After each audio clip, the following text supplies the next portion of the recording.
Hello and welcome back to Perm. We are here for yet another IFSC Lead World Cup final. We've seen a lot of excitement over the past day and a half. We saw the semi-finals earlier on today, a little bit different from our first qualification rounds, a little bit more difficult for all of our athletes, but we have ended up with 9 male athletes in the final. That is due to count back. We have our 8 female athletes making it through, and we'll be seeing them very, very shortly. Very interestingly enough, Domen Scofic, the young Slovenian athlete, has been in every single Lead World Cup final so far this year. This young athlete is definitely setting out to make a career for himself. Let's have a look at our athletes.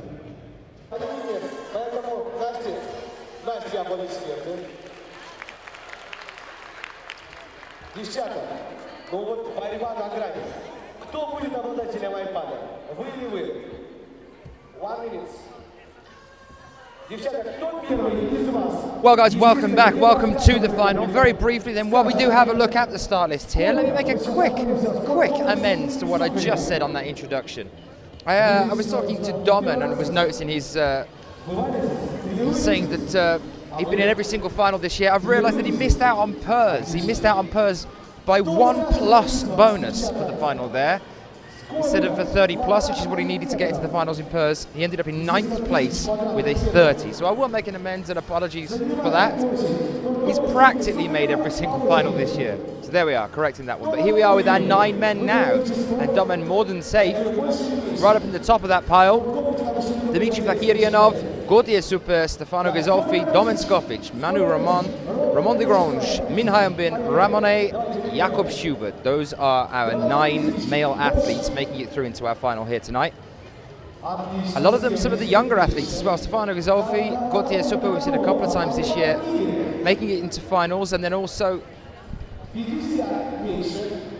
Dmitry Fakirov. Over onto the women's then, another relatively young list of final 8. I can tell you that those final 8 will be Katarina Posh, Ellen Janiko, Jana Cherishna, Magdalena Roic, Momoka Oda, Dinara Fakrdinova, Kim Jain, and Mina Markovic. That's Katarina Posh, Ellen Janiko, Jana Cherishna, Magdalena Roic, Momoka Oda, Dinara Fakrdinova, Kim Jain, and Mina Markovic. So another relatively young set here for the female lead final. Katarina's very young. Ellen is the same. Magdalena Roic, Momoka Oda. Some of those younger athletes moving from the World Youth Championships and the European Youth Cups. Now making it through into our final here. Now, a lot of that for the men's. One of the main reasons that such a window of opportunity has been presented to some of these athletes is that we are, of course, losing some of our athletes at this competition. We don't have Asachiyama, he hasn't been here at all. We don't have Magnus Mitbo or Sean McCall. We would expect those to be putting the pressure on these younger athletes for making it through. Without that happening, they seem to have dominated this competition. And let's see whether they're going to continue to do that here as well. We're about to introduce our athletes, and to do that I will hand you over to our local MC here at the venue. If you want to get in touch with any of us here at the venue, spread some excitement around on Twitter, you can do so by getting in touch with us using the hashtag IFSCWC. You can also get yourself over onto Facebook, www.facebook.com/sport climbing, the IFSC's official website. Get on there and give us a like on that one as well. We bring you all of these World Cups from around the world live as they're happening, completely and utterly free. If you like the idea of that one, give us a shout out as much as you can on the social media platforms. We do like to hear from you, and let me know when we're here at the venue where you're joining us from. I'd like to know who's with us. Shout out to Outdoor Actual. Shout out to Cam Harrison, who's back with us. Tanea Climbing, Stephen Reed, Climbing in Slovenia, and Mutante, who are all joining us on the Twitter right now. Get involved in that chat on Twitter using the hashtag IFSCWC. Now, the 3 main threats to this competition to the men here are Jakob Schubert, Ramon Julian Picblanc, and Ramon de Grange. Now, those guys are the ones that are going to be really pushing for their podium positions. For the women's, Mina Markovic and Kim Jain, of course. Other than that, we could be seeing pretty much any of these other athletes on the podium. Opportunity again for Dinara Fakirova, for Momoka Oda as well.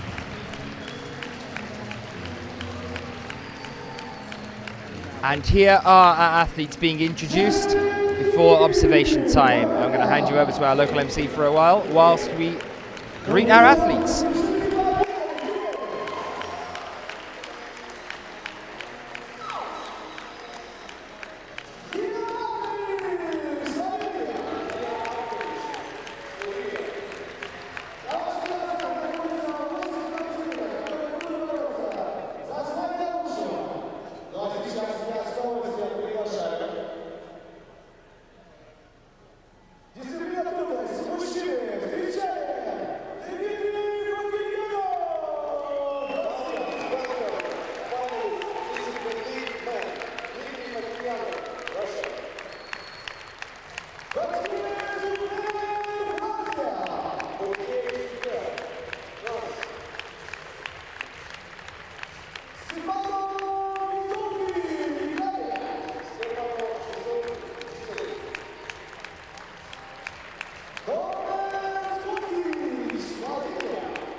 So our athletes now given their allotted observation time. Welcome if you are joining us. Shout out to Luigi.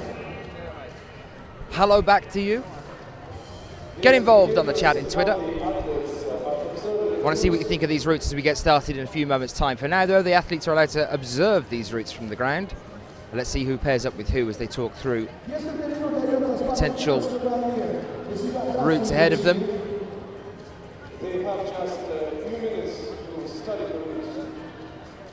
There with their binoculars, just a few minutes they're allowed here to have a little look at what they are facing on the wall.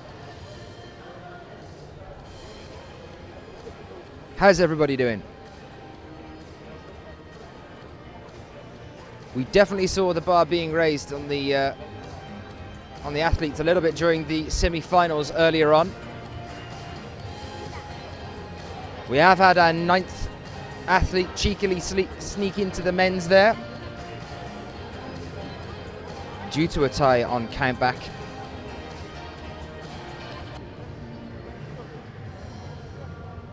As all 9 of these athletes have straight tops. That's from the qualifications through to the semi-finals right to now. This is the only time, if at all, they are going to be divided. So we wait and see. In the women's then, we have 5 tied first place positions. Now this could make a difference when we go to countback. We look at Dinara Fakirova, Kim Jae-in, Mina Markovic, Momoka Oda and Magdalena Roic. All 5 of those athletes have straight tops from the qualifications into the semi-finals. Then it splits. Jano Cherishna, 2 tops in qualifications, a 39 plus in the semi-finals. Ellen Janiko, 2 tops in the qualifications, a 39 in the semi-finals. And then Katarina Posh with 2 tops and a 38 plus in the semi-finals. So those 3 athletes at the end, Jano Cherishna, Ellen Janiko and Katarina Posh, if they want to get onto that podium, they have to outperform every other athlete here at this event, because any ties are going to go straight to count back, even if they top, and they're going to be pushed down and out of the medals. And as they will be the first out, they've got to set the bar high.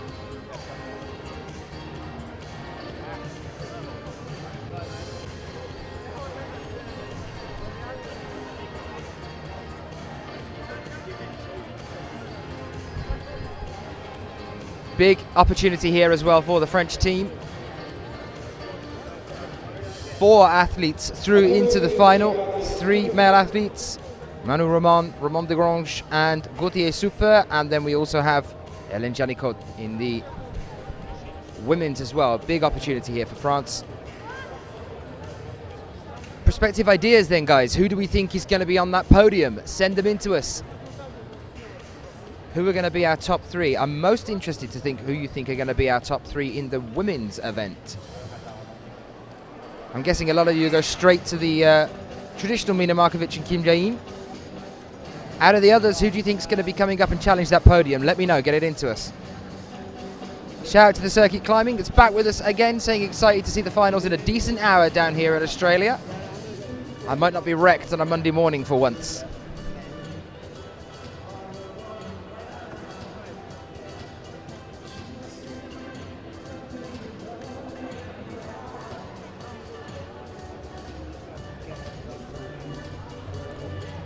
Yet again, although you can't quite see them from that angle due to the light being in the way, but we're seeing yet again Mina Markovic, Kim Jae-in pairing up together at this moment in time with Magdalena Roic, the 3 of them talking through the women's route here at the venue. It's been really nice to see a friendship emerging between the 2 of them over the past few World Cups. Kim Jae-in and Mina Markovic making frequent finals together. They do now tend to pair up and talk through the route together. And they are the ones that usually swap the gold and silver medal between the 2 of them. In a few moments' time, I'll be talking to the route setting team here. Have a bit of a chat, like the athletes are doing now, through these routes, what we can expect to see, and where the surprises might be lurking.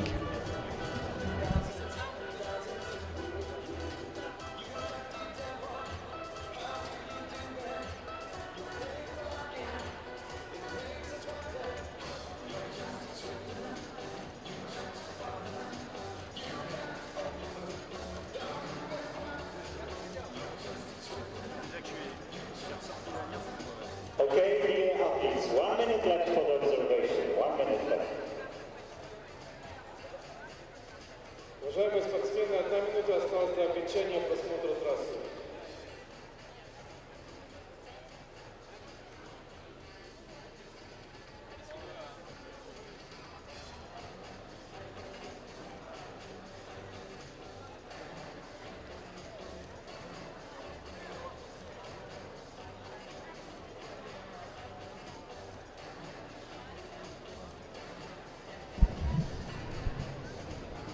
Shout out to Giuliano Montes that's joining us as well. Thank you for being with us. Nice to know that we've got the audience going on. Shout out to any of you guys that might be joining us on YouTube and also on the IFSC site as well. Do get involved in the chat. With me at the moment, we have Matthew, who is our chief route setter here and has been working tirelessly over the past few days with his team and Vincent to set the routes that we are about to see. Just to have a brief chat before this competition starts, as the athletes are discussing these routes as well at the moment. Let's start with the women's. Let's go over onto the yellow route here, Matthew, and talk us through what we're going to see here. Okay, so for the finals, both men and women, but special, so we start by women. We try to use what we think to be the best part of the wall. So you can see the route is starting on the right. Then it crossed the most part of the roof to finish on the left. So we make a decision like a bet. So the women and the men's final is the same end. They finished with the 1, 2, 3, 4, 5, the 5 same holds. So we'll try to see what it gives. We hope it will be okay. Now, but about this women's final, after the semi-final, because we have 5 girls on the top, we decide to take all the hard options. So, well, we're still hope that one girl will go close to the top, but because of the result of the semi-final, we have to make it harder. We will prefer not to have two girls on the top and not using time, but I mean, we still want to make the route possible, so we'll see what it gives. Okay, so in terms of the stylistic choices you've made here, I'm seeing relatively small holes to start with, moving into a bit of a couple of pockets there, into a sloper sort of section midway up the wall here. Then onto this first part of the roof around some volumes, more volumes in the second roof you've got there, so you've got two almost roofy sections before the flat at the top. Are we looking at technique here? Are we looking at power? What kind of discipline are we on? So all the first part of the women's final is very technique. We try to make a first part which gets all the girls tired before getting in the roof, and from the first move of the roof to the last move of the roof, it's very, very powerful and a lot of energy. So but we have no choice. We have to do this. So yeah, we try to make a first part, even if it's not too much overhanging. We try to make it hard enough technically so they get tired in there. Are there any rest points on this one? Are there any potential places where they're going to be able to shake out? Normally, no, but no. You never know. No, there's no rest. I mean, after, yes, there is some place where you can maybe just move one hand, the other hand, and then go. But there's no rest. The first place where you can do this is with the first pink volume, not with the hands, but when you have your foot on this pink volume, because it's a big foot, maybe you could shake a little bit two hands, but not so long. And then after, it depends on the girls, but maybe on the brown volumes, the same one that the guys have in semi-final. Maybe there you could do something, but. That pink one there on the side as well, that's still pretty high up. They've got to get through a majority of the route before they're able to rest there. So that's a nice little option. They're going to be straining to get up to that point anyway due to the fact that you're trying to tire them out at the beginning. So it's going to be a tough one. Are there any points on this that you think we're going to see the most falls? Are there any points that you think we've got a crux on the wall at all? Oh, okay. So what we expect is to see the girls, I mean, falling from the two first volume, the yellow and the gray one, which are at the beginning of the roof. And then normally we should not have more than four girls, three or four girls going to the two last very small pink volume over there. It's the way we imagine it. After, I mean, it's now the girls to climb, and we'll see what it gives. Okay, let's jump over onto the men's then. Oh, a rough grading briefly, just a rough idea of what we're looking at for the women's. Always powerful, quite big moves, a lot of compression, and so normally it should be pretty spectacular, because if you want to be good in this route, you need to climb fast. So I think climbers will have to take fast decision and go for it. Any points on the wall where they're going to be able to find a rest spot? That's the question, but we try not to. Maybe when you get to this yellow volumes, there's only one hole on it and you have no foot, but maybe they could rest a little bit here. It's the only way, the only place I can see a rest for me. And a crux anywhere on here, the point that you think you're going to see the most athletes coming down? Okay, so for the one we expect a couple guys falling before the second roof. Well, second roof, which I don't know how to explain it where it is, but after the roof, after the pink and the green volumes, normally most of the climbers could reach this roof, and it really start being very hard every move from this point. So we expect them to fall since this point. So it's pretty much power all the way up, and then you're just stepping how difficult it is up another notch when you hit the second roof for the latter section of the wall. There's not really crooks, but yes, of course, when you reach the second roof, everything's getting harder because we need to make them fall. I've never heard such an honest route setter before. I just want to make them fall. Give me a rough grading on this one. We try to make something like maybe between 8B plus and 8C. Now it's the routes are not so long because the 3-4 last meters it's on this big volume over there, blue and yellow, and then the last quick draw it's really on the top of the wall. But any girls or any men who are catching the top of the blue and yellow volumes, there's a hole there. At least when they catch this, the route is finished. When you have this holes, it's just very easy to get on the volume and then to clip the quick draw. It's just for the show, but so both routes finish at this point. We are really using the full height as well this time. You've got a 19.5 meter wall. We're seeing you're adding an extra couple of meters on there. How many holes roughly are we looking at on either route? It's something like remember 40, 46, 47 for both routes. Matthew, thank you very much for talking to us. I'm going to let you go back over and get settled with Vincent. Thank you. Okay, thanks to everybody. Hope you have a great show. Thanks for you. Thank you, Matthew. Shout out to all of you guys getting in touch and saying hello. Then we've got Cam Harrison throwing in predictions. So's Pete. This is what I want to see. Exactly what I want to see. So Cam is saying in the women, Kim, Mina, Magdalena. In the men, Ramon, Jakob and Min, although I'm hoping for a Jakob win. So you're predicting that Ramon is going to take the gold and that Kim Jae-in is going to take the gold on this one. Interesting. So over on to Pete then, Kim Jae-in, Mina and Oda for the women's podium. Would say Dinara if it wasn't for the final hold in semis. Jakob, Ramon, Dimitri for men's. I will talk to you about that in 2 seconds actually, Pete.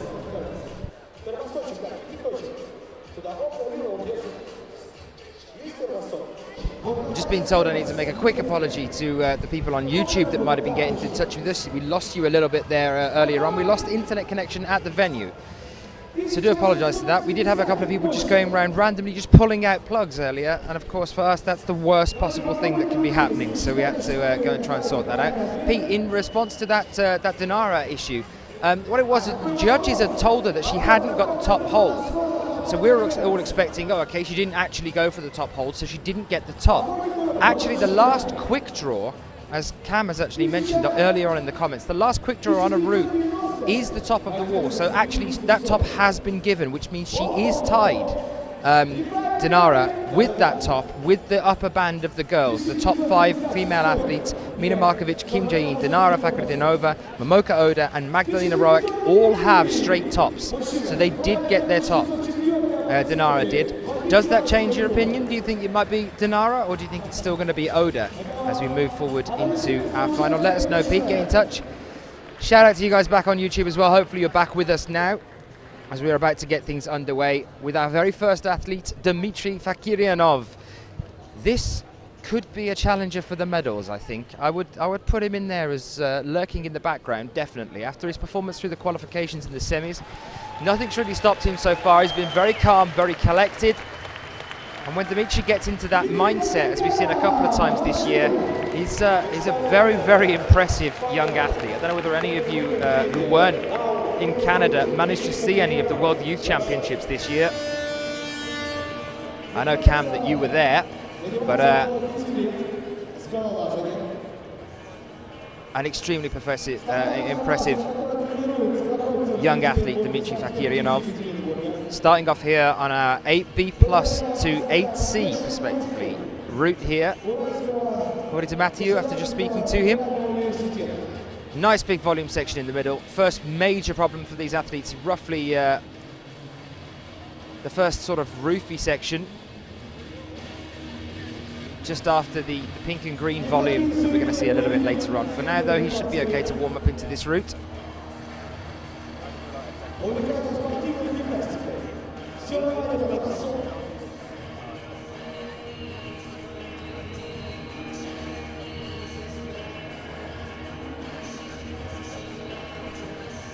Here we are then, guys. Dmitry setting off for us now, starting things in our final. 6 times already this year, so he's very familiar with the wall due to his nationals being held here for Russia. Only 18 years old, from Yekaterinburg. Currently so far this year in Central Saanich in Canada. He came first in the Male Juniors League category there. came first as well at the European Youth Championships in Imst. So we're currently looking at this year's World and European Youth Champion. Not only that, but he won the World Youth Championships last year as well. Big threat to Dom and Scofic in this competition.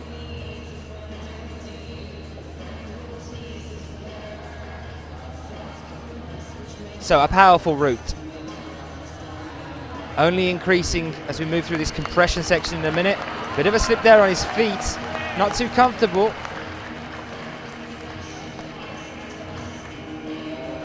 Dimitri has got fingers of steel though. We've seen him quite frequently taking a rest on points where you would never expect there to be a rest on the wall. Lost his feet there for a moment, but relied on his finger strength to keep him on the wall. Moving with confidence here at the moment. Let's just hope that he doesn't get too pumped, and I think that is going to be the key of this one, is as it is a mainly power-based route with a lot of compression in the midsection.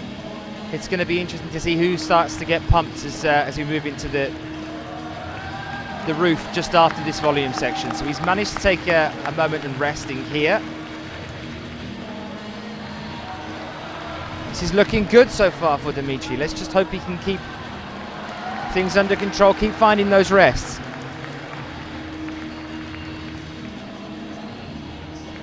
Pete has changed his prediction. He's thinking now that Dinara will play second or third.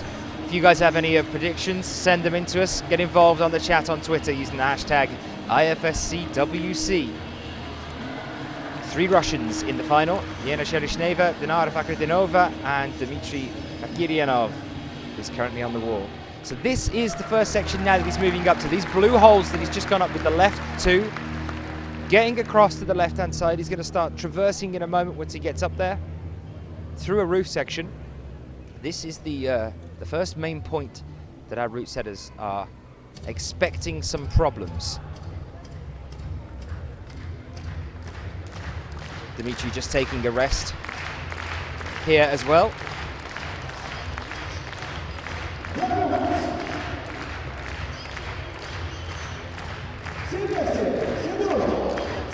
You can see he's trying to shake out his arms here because, as we thought, he is starting to get pumped at this point. He knows he has to rest here. This is what Dimitri can be very, very good at, and it can also go very, very wrong for him at points like this. Sometimes he has a tendency with the excitement, the adrenaline, to start pushing on. And when he does rush at a route, it never goes very well for him. There are some athletes that can just power through a route and it always goes pretty much okay. Sean McCall's pretty much one of those. Also Magnus Midbo. Jakob Schubert can be another one that can just go for it and keep pushing. Dimitri's not one of those sort of athletes. If he stages himself and finds the rests that he's so good at finding, he's exceptional. And he's doing that right now. Let's hope as he moves into this roof section that this rest has been enough.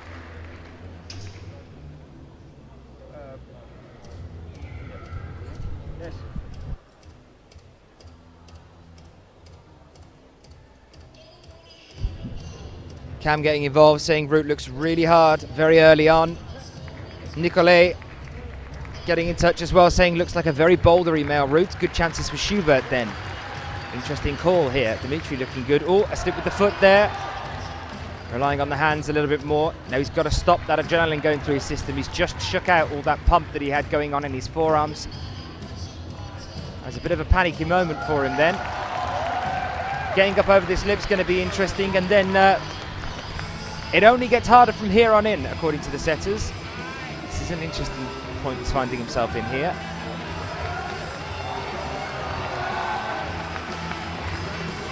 Now he's got to get up and round this point now as well, moving up towards the arete. Crowd are right behind him here, trying to get a heel in, and he's found a heel there as well.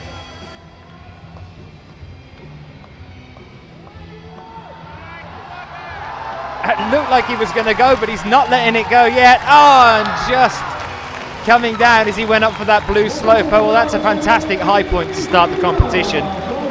And he did pace himself very, very well. This young 18-year-old athlete that's put on a fantastic show since the start of this year at the European Championships. We are seeing a future star of tomorrow, I think, here in Dimitri. A great start for us, a good high point here to start challenging these athletes. Let's see how we get on. Stephen Reed getting in touch saying, how much time do they have to reach the top, and will time be an issue in deciding the winner if many of them top out? Well, they have 8 minutes in the final. They get 8 minutes all in all to try and complete the route. It's not a particularly long route, this one. As we're saying, around 46 holes. We've seen a lot more than that before in the past. More often than not at the World Cups, we go into the 50s, or at least the very, very high 40s. So yeah, they have 8 minutes. We have seen some of these athletes time out before at World Cups. We saw Jakob Schubert time out a while back. We saw Kim Jae-in time out as well in Imst, I believe, this year. And that was a particularly long route. So time is an issue, yes. To talk about will time be an issue in deciding the winner if how many top out? Yes, time will be a massive issue because we have so many ties during the qualifications and the semi-finals. 5 of them are equal first place in the women's from the semi-finals. 5 of them have double tops in qualifications and a top in the semi-finals. So 5 of them with tops throughout that one. Also in the men's, all of them are tied first place positions. We have 9 who all have 2 tops in qualifications and a top in the semi-finals as well. So it would go to time if we're not going to see a staggered result for them from the final at the moment. If they all top here, it will go to time, yes.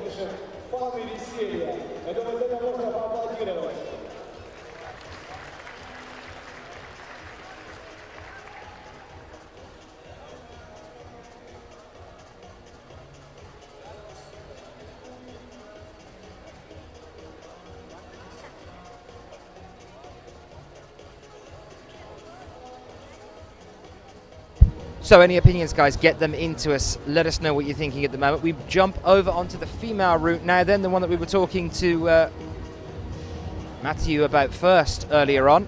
This yellow route on the wall.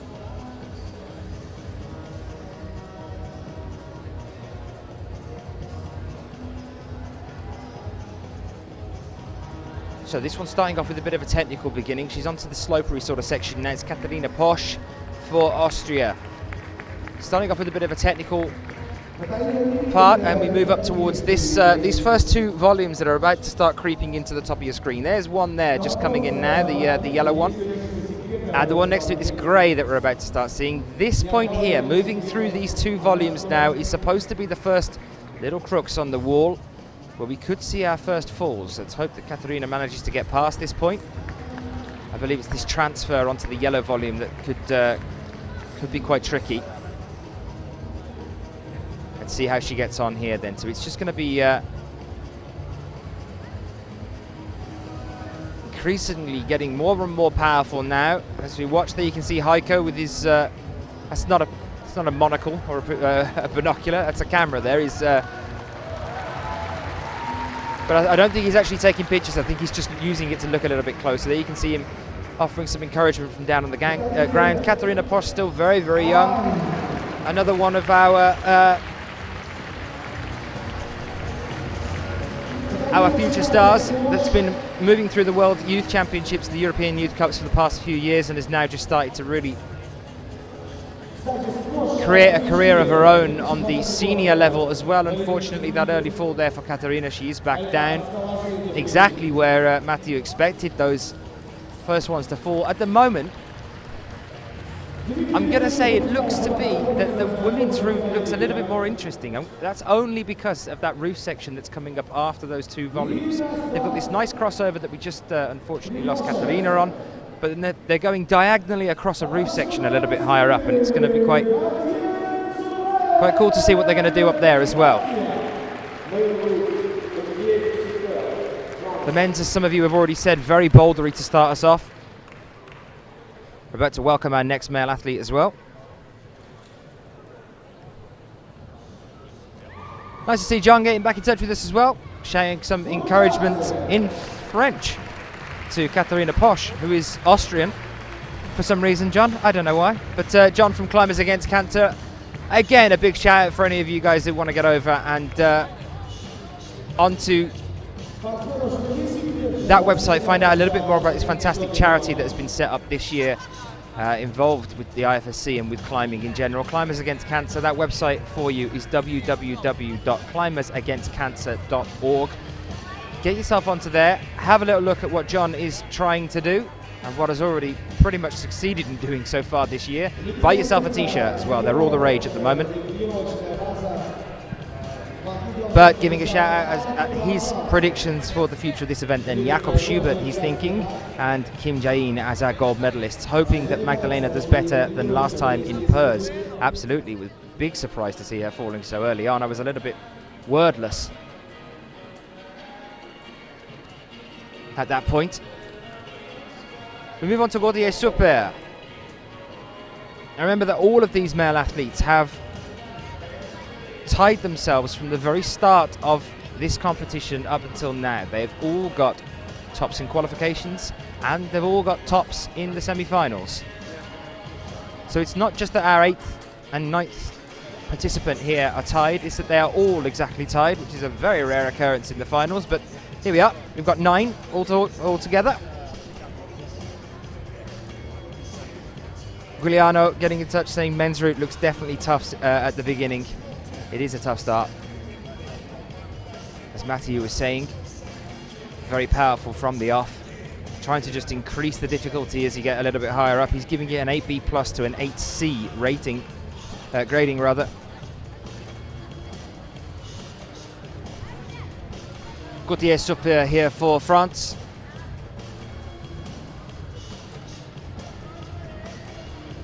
Я сейчас немножечко сомневался, но вот мне сказали, что все в порядке. На вопрос, что вдохновляет вас на победу, Gautier Super сказал, что у нас девочки... Going to start to move into this volume section now, in the middle of the wall. Nice to see the arete being such a heavy feature at the top part of the wall as well, especially when the next move after grabbing the arete with the left hand is to cross over onto this sloper-like blue volume that's up there and then onto the pink.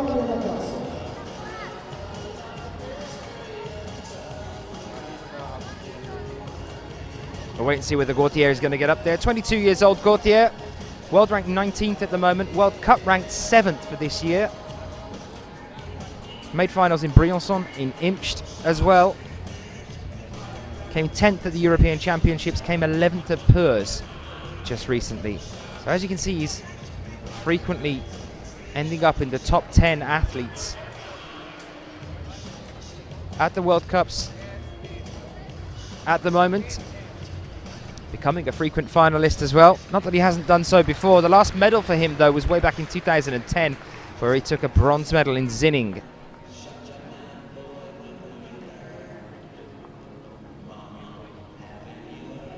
Here's Fakirov and Katarina Posh. They're sitting in the leader chairs at the moment. Fascinated by the look of him. Complete look of concentration, trying to see whether Gautier is going to be able to best his climb.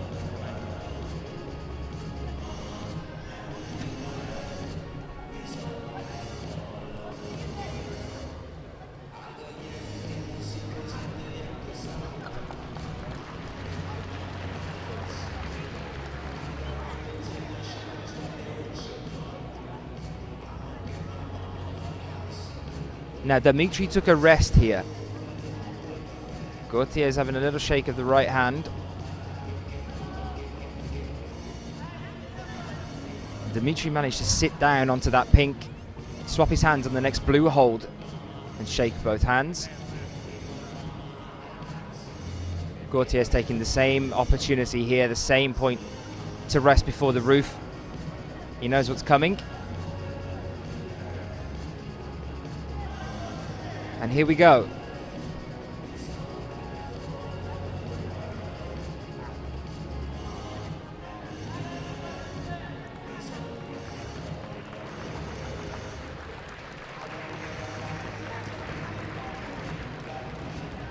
Crowd are very supportive here, have been since the very beginning of this competition, regardless of nationality. great climbing always gets an applause, just how it should be. Gautier getting himself into a bit of a tricky one there, trying to use a toe hook on the other side of that volume, but there was nothing really there for him to get that hooked onto. Unfortunately, just lost his grip there as well. So Dimitri stays in the leader's chair. Gautier Super currently in the second place position as we move over again to the female route. Good effort there from Gautier Super. Get ready to welcome our next athlete on the women's, which will be Hélène Janicot of France.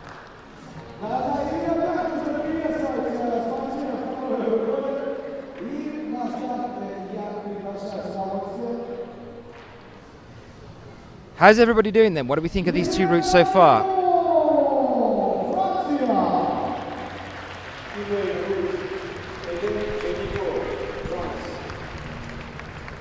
Hélène.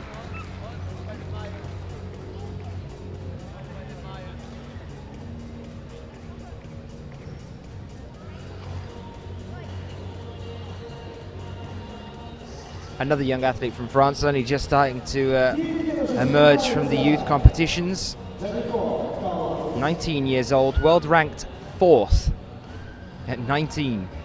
World Cup ranked 3rd at the moment. Best results of recent times, she was 7th in Perm this year, 4th in Imst, 3rd at Briançon, 3rd at Chamonix. Incredible performances there, frequent finalist this year.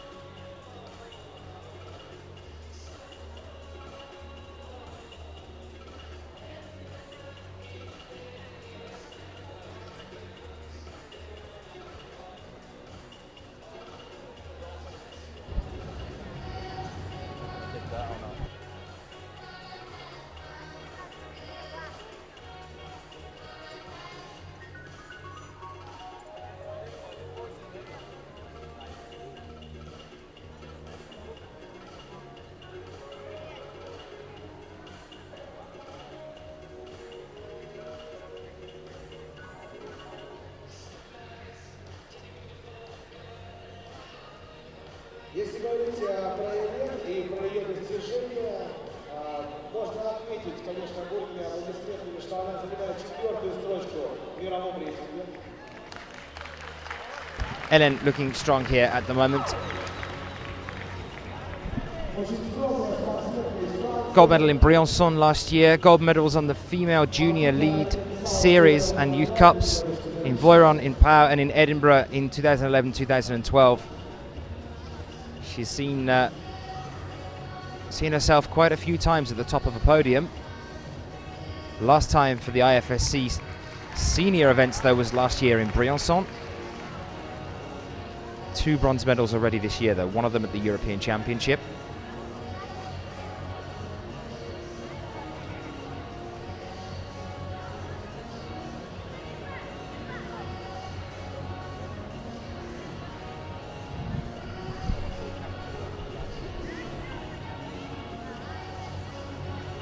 Now approaching the point Matthew has designed to start breaking up these female athletes. These first 3 all know that they have to keep pushing as hard as they possibly can. Not that the others don't as well, but these first 3 in the women's aren't tied on countback. They didn't get a top in the semi-finals. So they have to try and top here and hope that the other athletes that are coming later on don't manage to top for a chance at a medal.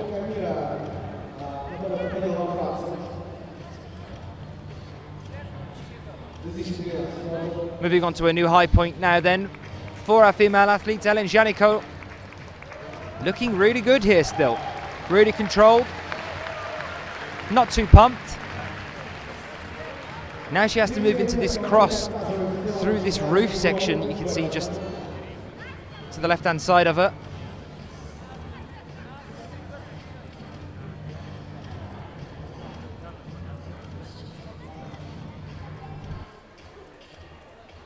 And there you can see how much further she has to go before she gets up towards the top. That yellow and blue you can see at the top there, that is where the final holds are.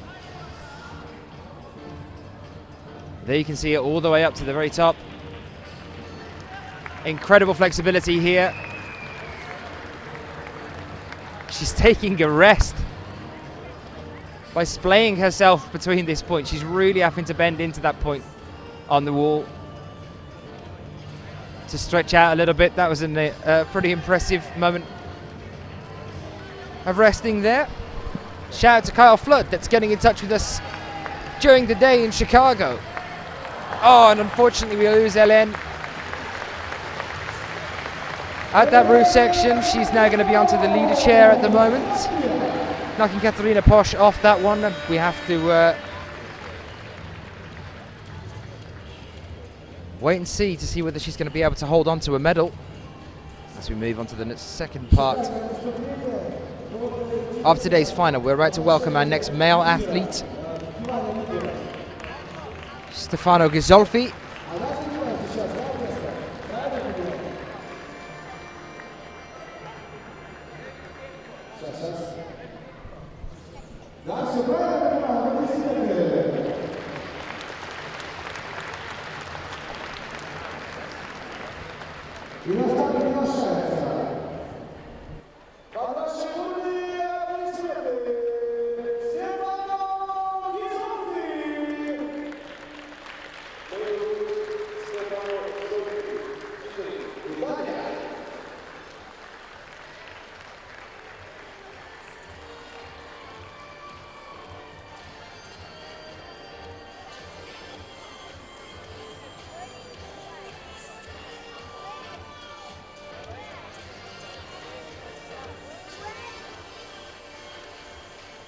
Тренируется под руководством Роберта Газоли.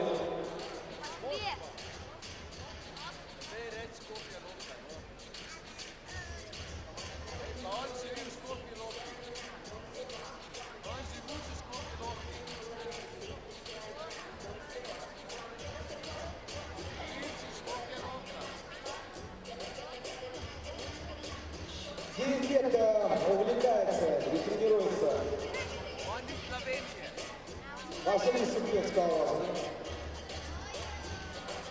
2004 года он написал в анкете.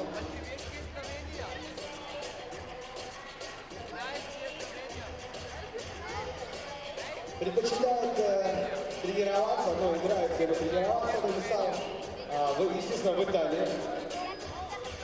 Арко.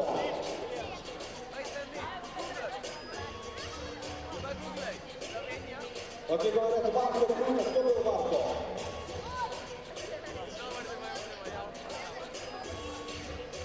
Нет, думаю, наверняка Стефано бы поднял руку, но он занят.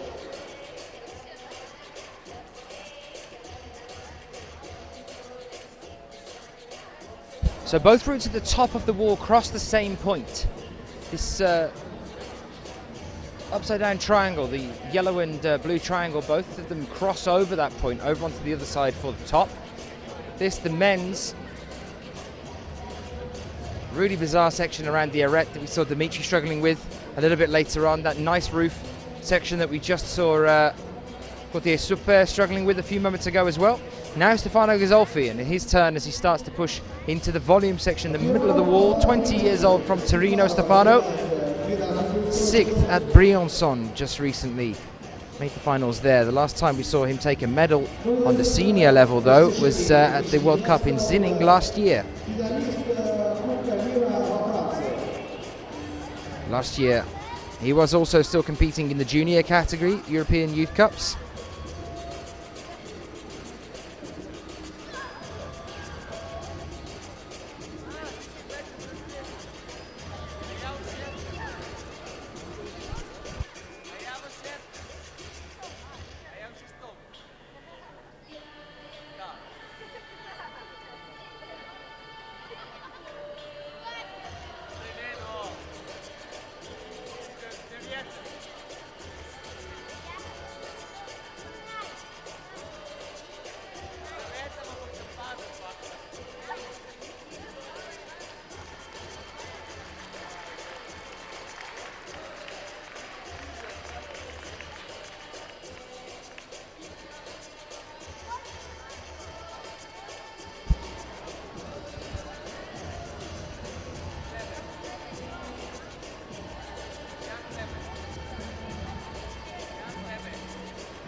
Stefano managing this, but starting to look a little bit pumped as he moves into the compression here. Up with the left. A little bit unsure of himself and where he's going here. He's gone for a heel hook to take a moment of rest before he goes up for the green in a moment.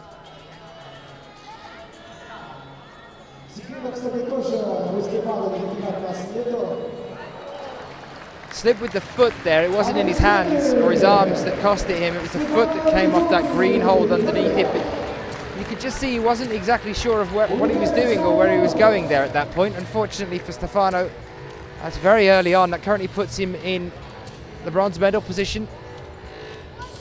As we move on to the next athlete. Back over onto the women's now then. Our next female athlete is Jana Cherishna, who outperformed Ellen Janico and Katerina Posh in the semi-finals. She is the last of our bottom three in the women's. Everyone after Jana Cherishna is tied completely on countback, which means that it'll be about time if it goes to a tie in the final as well. Jana Cherishna with a 39 plus in the semi-finals, 2 tops in the qualifying rounds. That's what's brought her here to this point now. Bit of a strap going on the left elbow there.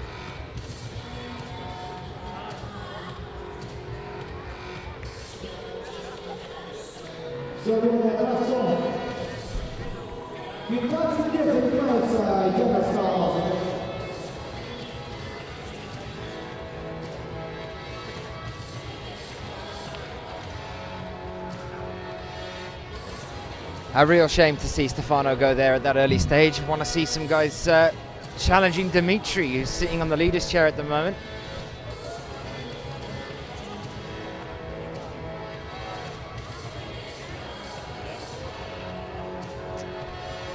Just a response to Hugo, who is getting in touch saying, does anyone know who are the finalists? I haven't been able to find it anywhere. If you get yourself onto www.ifsc-climbing.org, that's ifsc-climbing.org, the finalists are there. If you go onto the calendar section on the website, if you then click on Perm 2013, you'll be able to click the men's and females general results, and it will show you who the finalists are. Just to give you a rundown verbally though, Jana Cherishna here. After her, as we are swapping men's and women's, I'm just going to give you the women's from this point on.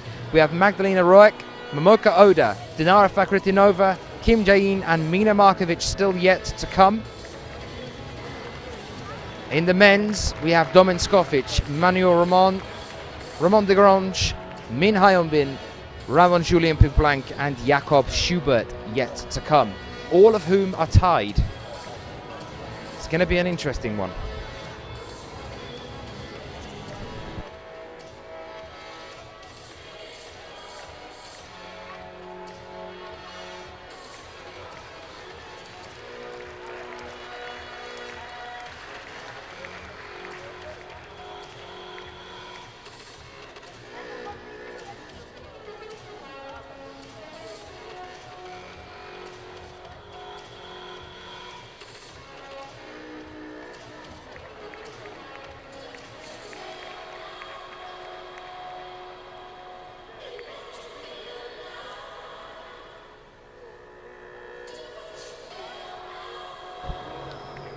Jana Cherishna, the first tough point for the women's.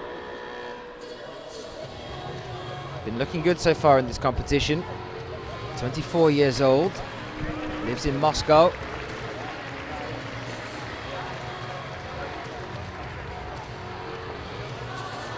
Ooh, that was a little bit risky, and she has lost it unfortunately there. It looked like she's got the hand on it there. I thought that was a bit of a risky move to go straight up with the right. With her feet being on the left-hand side of that volume as well. She managed to get it, but just couldn't quite hold on to it, unfortunately. Jana Cherishna down as well then, so it is still, at this stage, Ellen Janico and Dmitry Fakirov on our leader's chair. As we go back over onto the men's. And Domen Scofic comes out. Let us know who you're cheering for. Let us know where you're joining us from. Get in touch with us on Twitter using the hashtag IFSCWC. IFSCWC.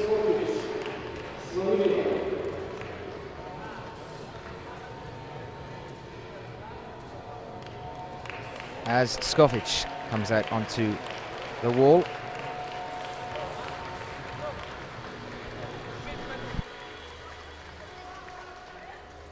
Молодой спортсмен из Словении пишет в анкете своей, что 12 лет он увлекается скалолазанием. Любит тренироваться в Испании. Но вообще написал I like to climb everywhere. And Domen makes a start. Now, I originally thought Domen had made every single finals this year. Realised just after that he came 9th in Pers, so he has missed out on one. He missed out on that final by a plus. Min Hyunbin makes it in with a 30 plus and at Pers, and Domen Scofic had a 30. They were both tied from the qualifying rounds.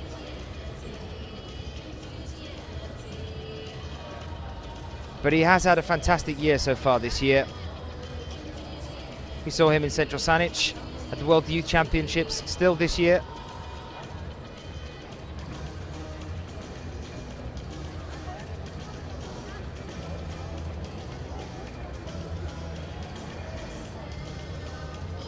Only 19 years old.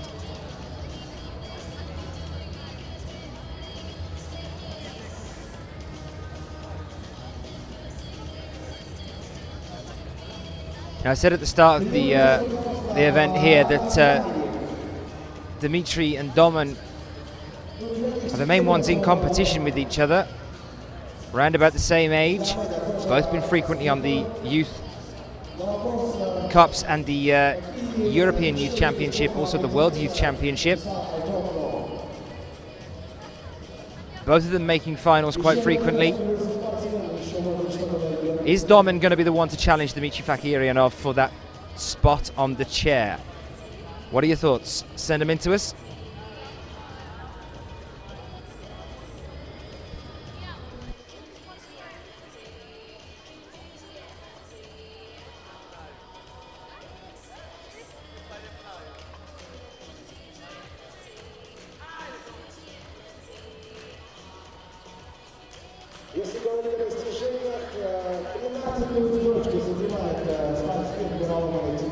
I know that Domen has quite a big fan base over in the States after Atlanta last year, the World Cup there. Also in Canada. I was talking to Commander, who organised the World Youth Championship, saying that when Domen first came across on an exchange into Canada, he was swarmed by fans asking for autographs. Still a very grounded young individual.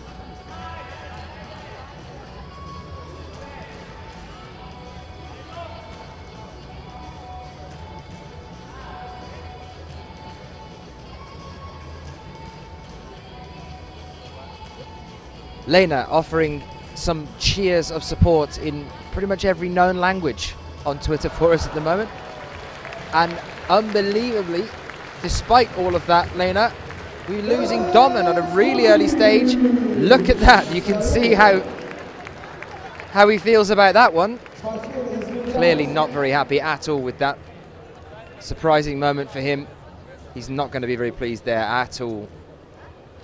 Very unfortunate.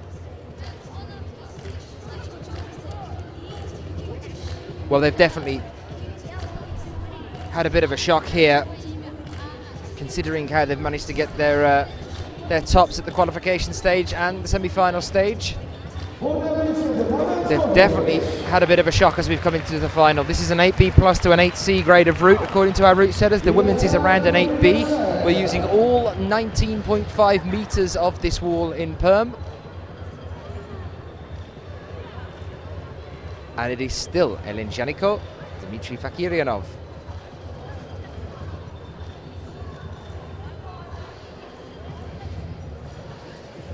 9 male athletes all in all coming through into the final here, 8 in the women's. About to bring out our next of those 8, somebody who could definitely show us how this route is done, possibly give us our first top. Fingers crossed that we don't have a repeat of Pers, where she came down a little bit early. I'm not entirely sure what happened in Pers either, but it is Magdalena Roic who will be joining us next. Send in your support for her. Let us know where you're joining us from.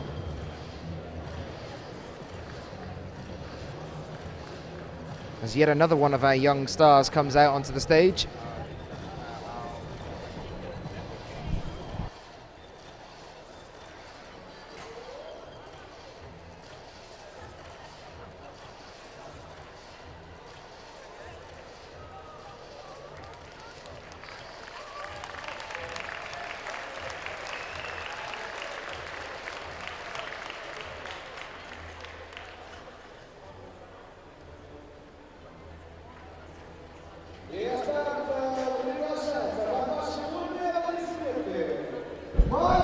We now move on to Magdalena Roic. Here she is, looking confident and smiling. Would you believe she's usually so just in the moment? Here she is then, world ranked 6th at the moment, World Cup ranked 6th at the moment as well, up from 8th place at the end of the World Cup rankings last year. First at the World Youth Championships in Central Saanich this year. It's not the first time she's won it either. She's also won the European Youth Championship this year as well. It's going to be interesting if we see Dimitri and her sitting on the leaders' chair in a moment. They are both world and European champions. She came 5th at IMST this year.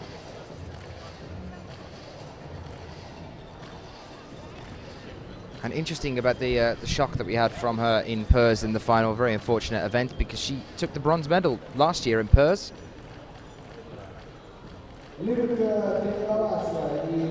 Second at the Female Juniors Lead World Youth Championship in Singapore, which interestingly enough she lost to our next athlete after her now, Momoka Oda. Both of them in the final here. She lost out in Singapore to Momoka, who was just completely unstoppable in Singapore.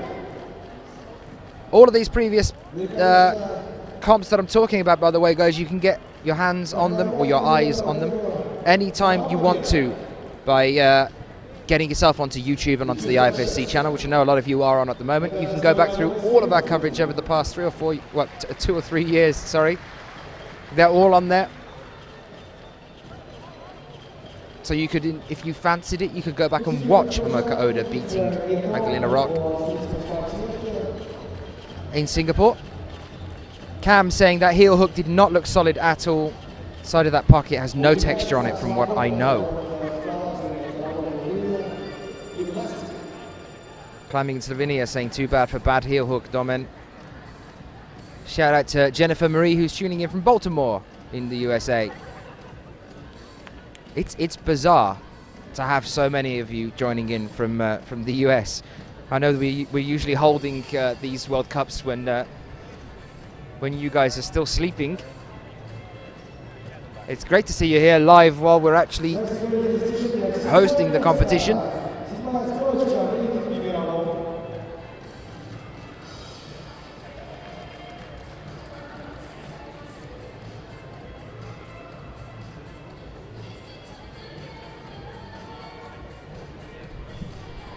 Kicker saying, time for me to cheer, and then very quickly afterwards, well, that was a WTF moment right there.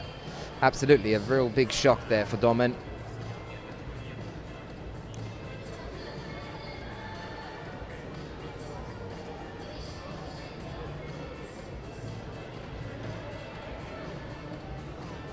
Now, Magdalena.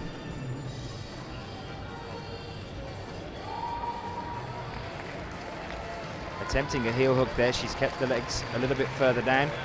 He saw Jana Cherishna came down there, but she'd got both of her legs kind of in that heel hook position, struck up with the right hand. Just put her in a really bizarre place. Couldn't quite hold on to it when she got there. Magdalena keeping her legs onto the right hand side of that volume.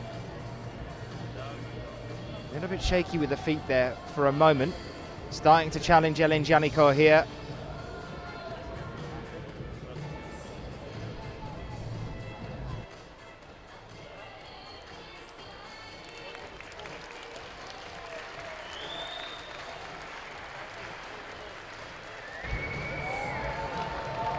Crossing over onto the next move. This is Magdalena challenging for the first place position and unfortunately falls. Bit of a big fall as well. We've seen some really dramatic falls at this point. I believe that puts her in first.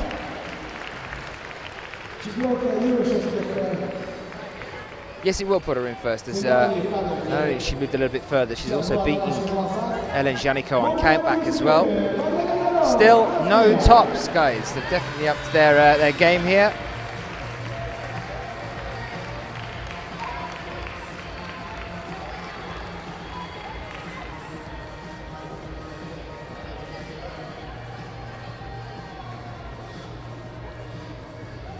What are we thinking then, guys? Momoko Oda still yet to come. Dinara Fakhretdinova, Kim Jae-in and Mina Markovic. Now remember, Kim Jae-in has timed out once this year. Mina Markovic has timed out once this year as well. And if it does go to time, it's going to be interesting. Mina timed out right at the very top in PERS. Kim Jae-in timed out right towards the very top in IMSHT this year. I would say that out of the two, the one that tends to be a little bit faster than the other one is Mina. Kim Jae-in, that very slow and graceful style. Mina tends to climb a little bit faster, but there's not much in it. They're both going to be very aware that if they do both top, it's going to go to time, as they've both got 2 tops in qualifications, 1 top in semi-finals. Who do we think the bronze medal is going to go to? We still have Momoko Oda and Dinara Fakhretdinova. Hey, who knows? They could be challenging for the gold as well. Kim Jae-in and Mina Markovic could have a really bad time of it.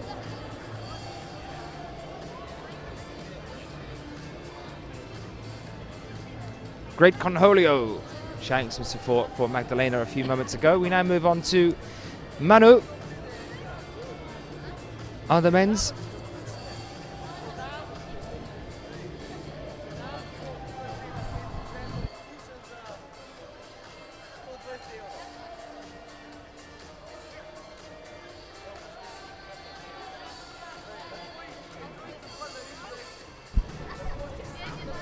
So I know Climbing in Slovenia is helping me out on this one as well, and just making sure that to post the gradings that we've been given.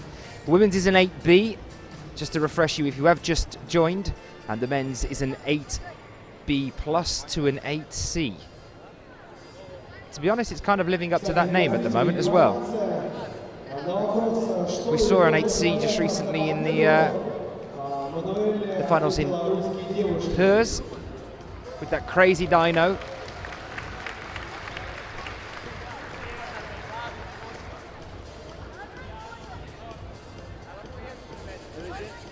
Akatur shouting "Allez" as we now get things underway with Manu.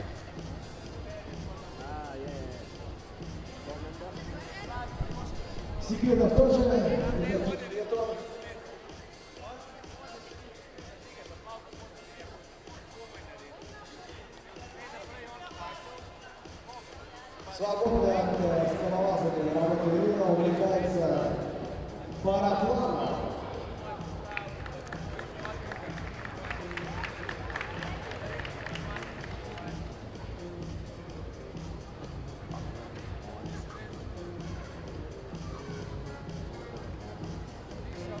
As we were hearing from the route setters earlier on as well, they were saying they're trying to use the most interesting path along the wall for both the women's and the men's.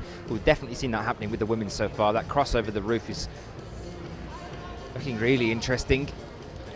For the men's as well, they're utilising the arete up towards the top. This sort of bulge section in the middle here as well when they're going up through the volumes is looking good as well. 8B plus to an 8C route, 19.5 metres, round about 46 holes.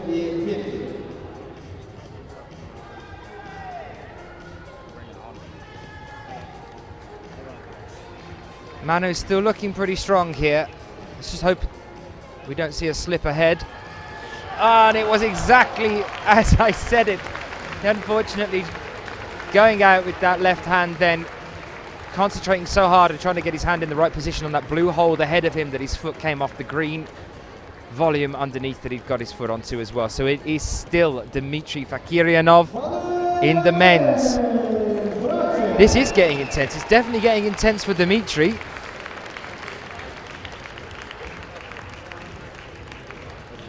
If two more male athletes fall below his point on the wall, then he will have guaranteed himself a bronze medal at the very least.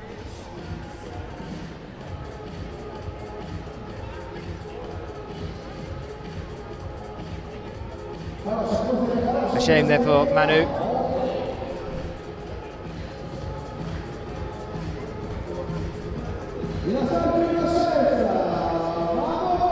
In fact, you know what I'm going to do? I'm going to go and try and grab Manu for the next time we have one of the male athletes out, and he can tell us how it is up in that roof section on the wall.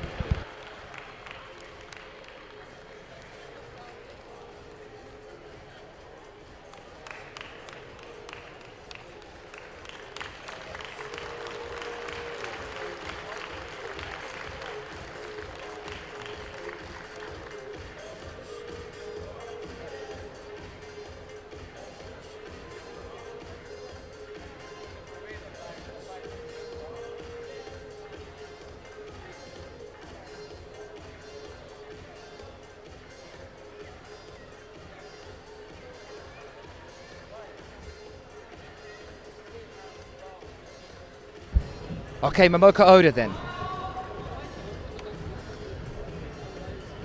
Out now.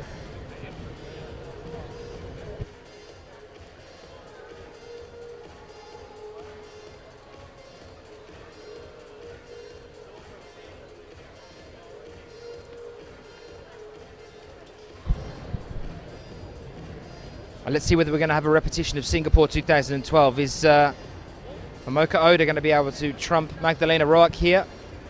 Could we potentially see our first top? This is an interesting style for her. Incredible amount of endurance, Momoka.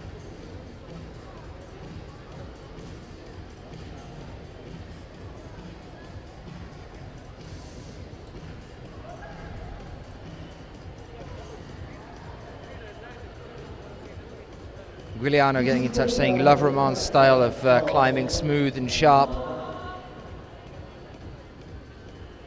Unfortunate though. But I'm going to chat to him in a moment. He's just give me the nod. He's going to come over after we watch Momoka Oda at the moment. He's going to talk us through what's happening on the wall through our next male athlete as well, and how the experience was for him. Sticking with Momoka at the moment though.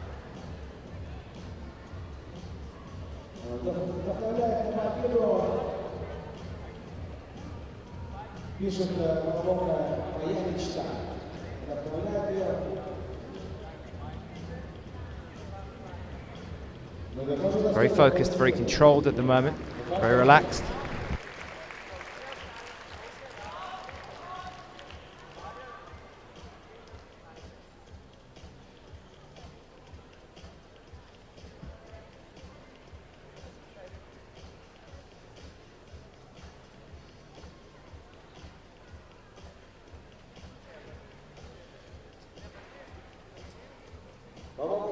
Что секретов у нее, нас, конечно, тоже никаких нету, но вот есть амулетов родителей.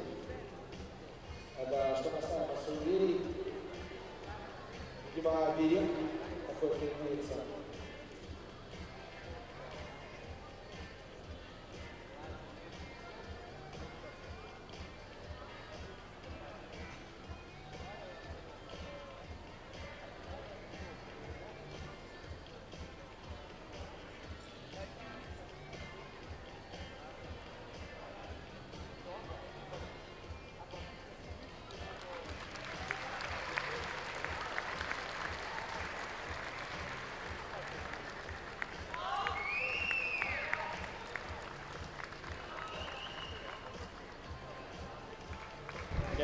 Momoka looking comfortable here at the moment. She's stuck to the right side there with her legs as she went up as well. Still looking pretty controlled. It is slow and steady at the moment. Still pretty impressive to be where she is over 3 minutes though.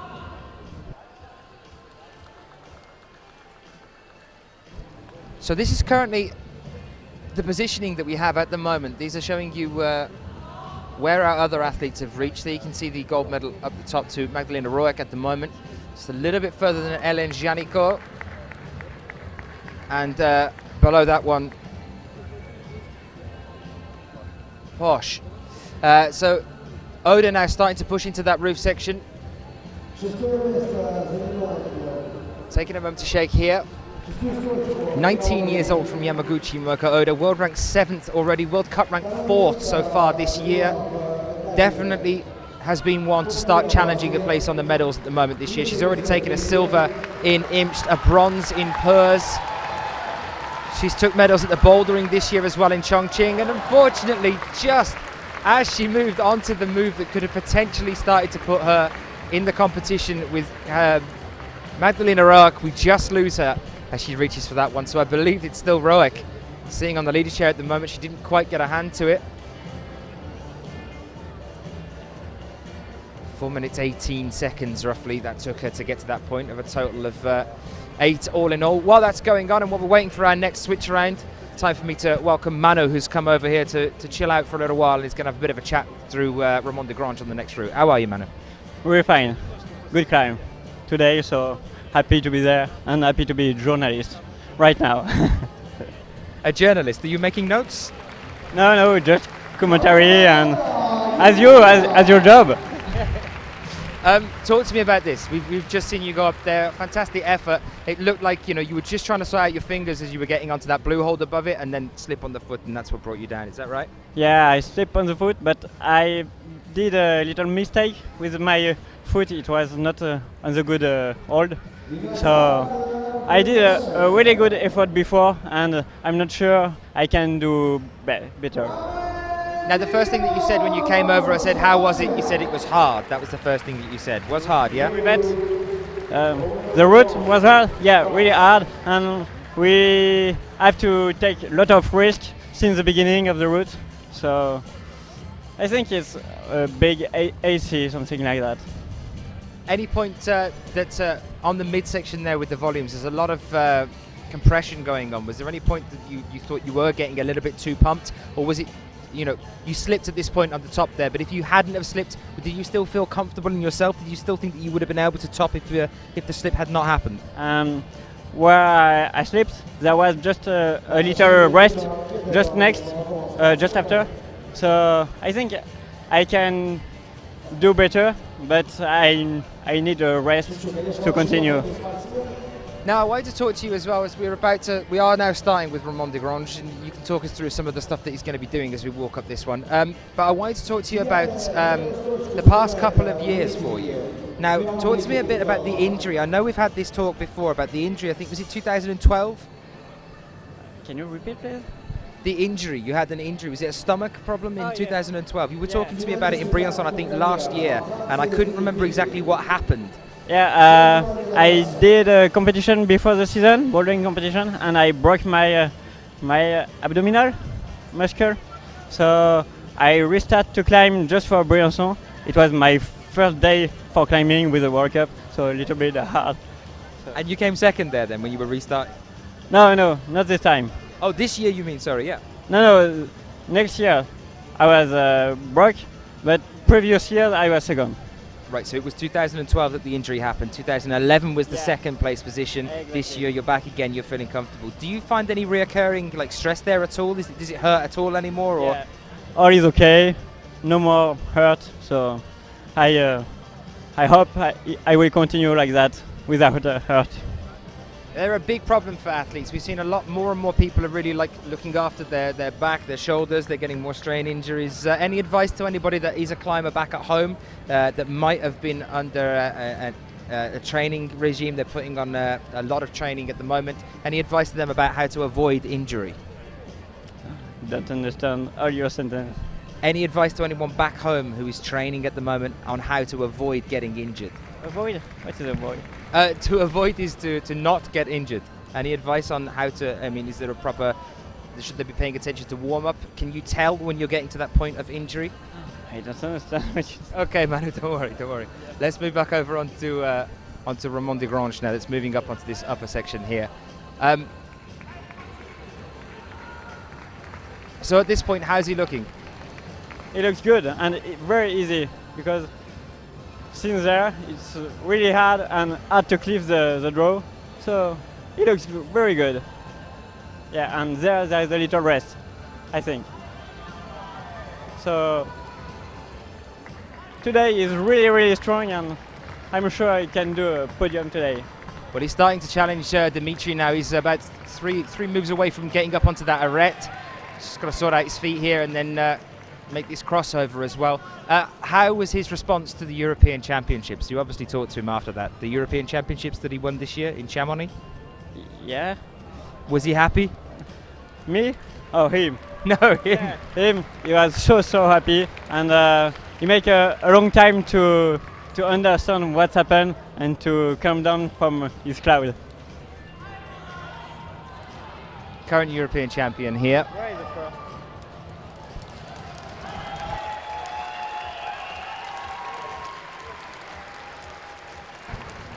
So he is taking that rest. Is this the position that you wanted to get to rest? Yeah, this was the position that we want to take the rest, but it looks hard to continue now. Really physical.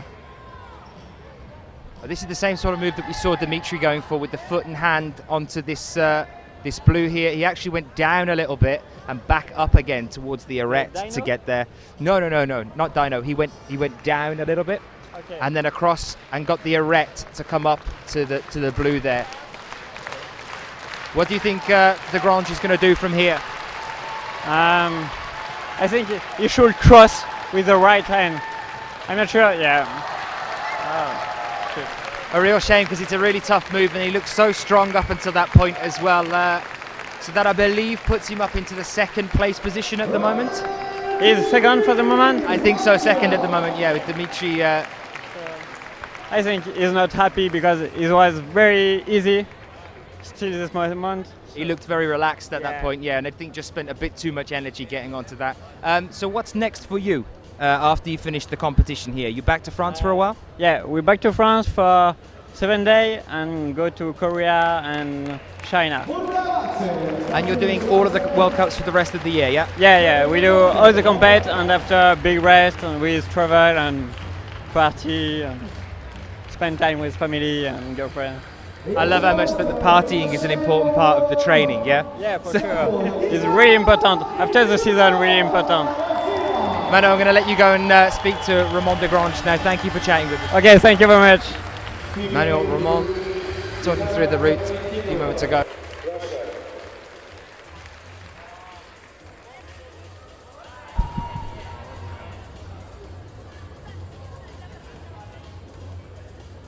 I have to thank him for that, for his English.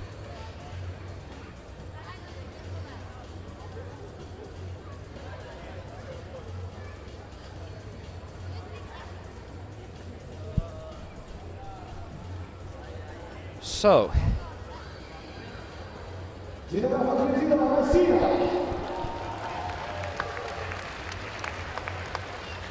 we are over with Dinara Fakhretdinova, our last Russian athlete in this final, sure to have a lot of support from the ground here as she starts to make her attempt on the women's wall. Thoughts about what's going to happen to our rankings then now? We still have at the moment Dmitry Fakirov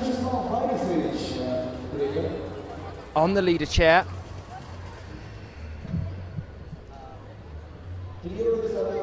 Still Magdalena Roic as well. Is Dinara going to be the one to challenge her here? Shout out to Climb Skin, shout out to Climbing in Slovenia and Lena Herman,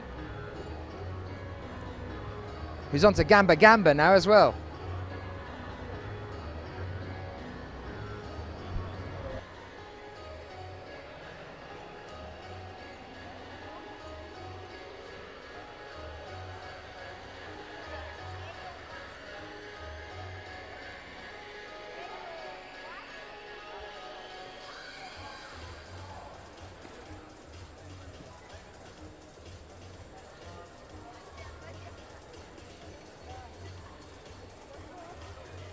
Nicole getting in touch to support Dinara.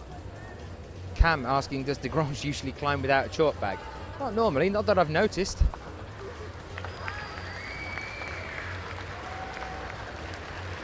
Maybe it was the heat of the moment, I'm not entirely sure.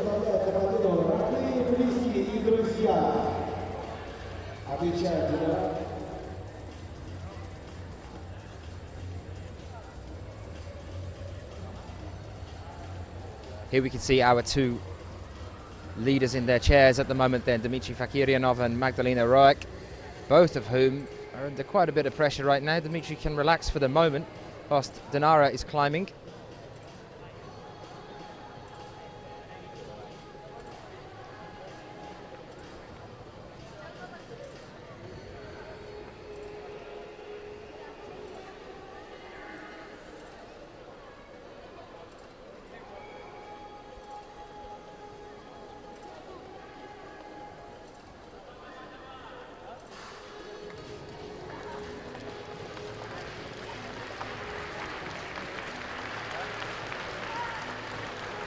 Crowd right behind Dinara at the moment.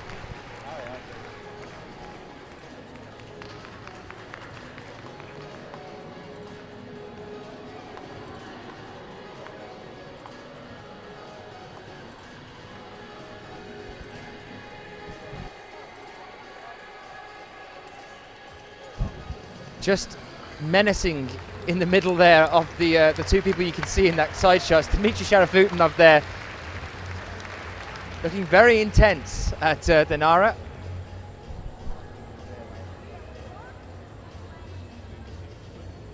Lurking in the background, watching to see how she gets on here. This is the all-important point from now then. Are we going to see any of our athletes making it onto the final flat of the wall? There's still quite a way to go as well. These routes have really challenged them. But we want to see a top. Is Dinara going to be the one to give it to us?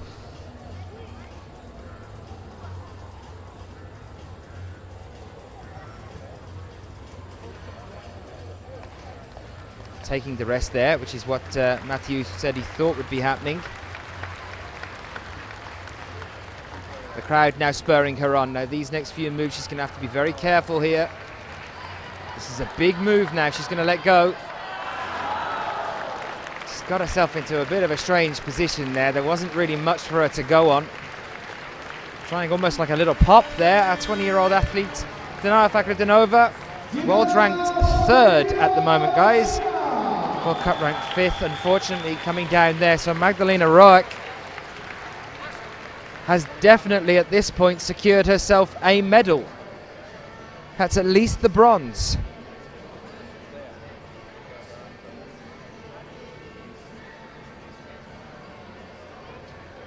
Time to put the pressure back onto Dmitry Fakirov. That's unfortunate for Fakirova.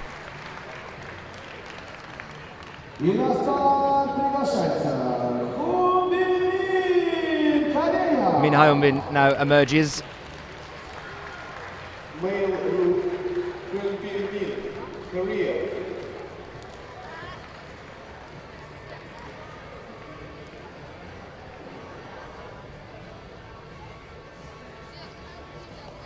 Fourth at Pers just recently. Oh no, sorry, getting myself confused. 8th at Pers, 4th at Imst this year, but making finals there. You can see 3rd at the men's bouldering Asian Continental Championship this year as well. Last year an 8th place at Kran, a 6th place at Inzai, the gold medal at Mokpo, which is coming up very soon. And Min has been on good form so far this year. 24 years old from Seoul. World ranked 6th, World Cup ranked 6th.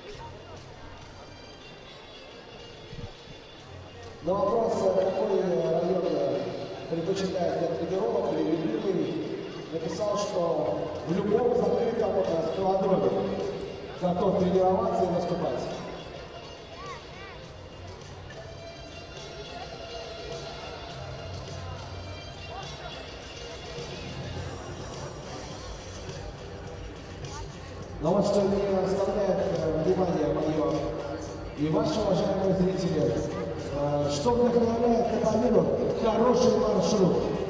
И каждый финалист вдохновляет.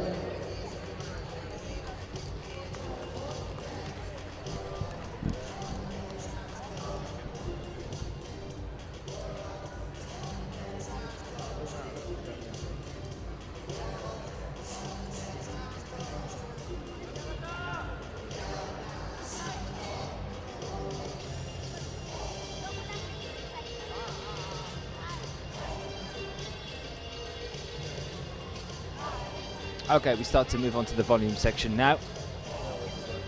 This is where it starts to get interesting for Min. Tough start on the men's. They're already going to be a little bit pumpy by this point. We get into our compression section. Thoughts on who you think could possibly be dominating this competition here? Out of the ones that are left, we have Raman and Jakob still to come, Kim Jae-in and Mina Markovic. With these styles, now that you know the routes, now that you've seen them, who do you think it's going to go to? Who do you think is going to come out and just be able to waltz their way up this one? I know somebody was suggesting earlier with this sort of almost bouldery style of the men's route that Jakob should be able to come into his own. But then there's a massive endurance thing to be dealt with the men's as well.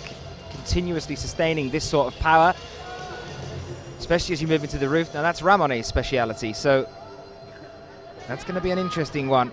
Shout out to Pat McGregor, who's tuning in from East Coast Canada, wishing that McCall was competing.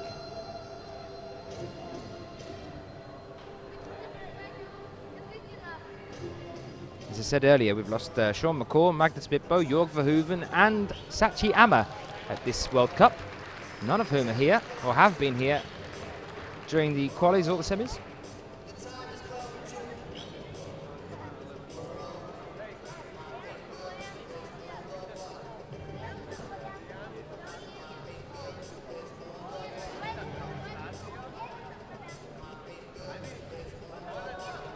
And this is where it starts to get really tense. These next 4 or 5 moves, currently dividing up the medals.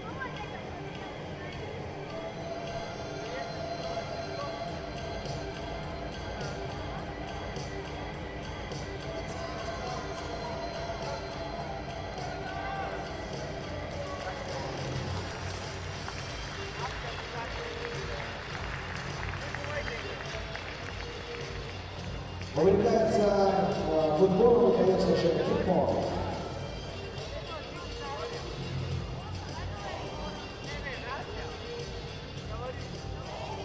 Min taking a rest here. Now the success that we've seen on these next 3 moves has come from going down a little bit to the bottom of that diamond shape and then getting the arete as soon as possible to get up a little bit higher. That was from Dimitri earlier on. Min is still looking really, really good here, and he's done exactly the right thing. He's gone down.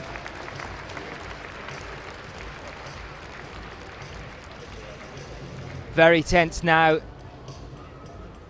As he starts to move up in a few moments' time, he's taking another rest here. Really pacing himself. 4 minutes, 28 seconds gone so far, and it will come down to speed at this stage of the competition if he gets a top. This is very impressive climbing so far from Min Hyun-bin. Moving with confidence, making sure to rest, keeping his head.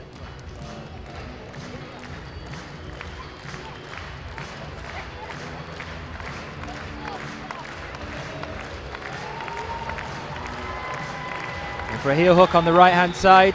Up again with the right. Now onto the arete. No, he's going to bypass the arete.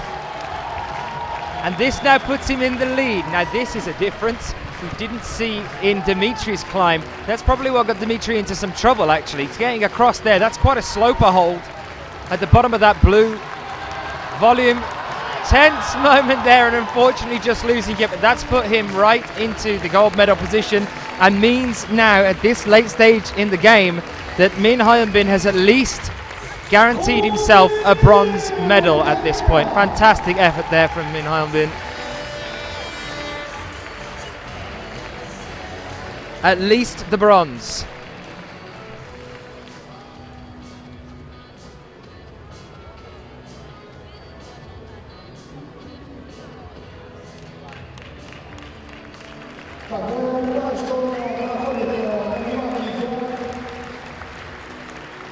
Just completely went past a couple of holes that are onto the side of the arete there. Definitely worked. That's commitment of a professional athlete, that is. He hasn't even caught his breath and he's signing autographs for fans.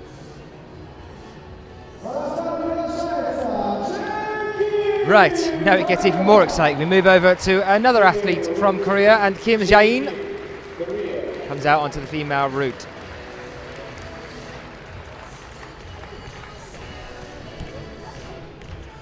I want to see how she's going to get on here with this this roof section around the blue point that we've lost quite a few of our athletes, because it's a pretty big stretch. We saw Dinara Fakhretdinova struggling to figure out how she was going to get across there. Kim Jae-in being one of the smallest athletes.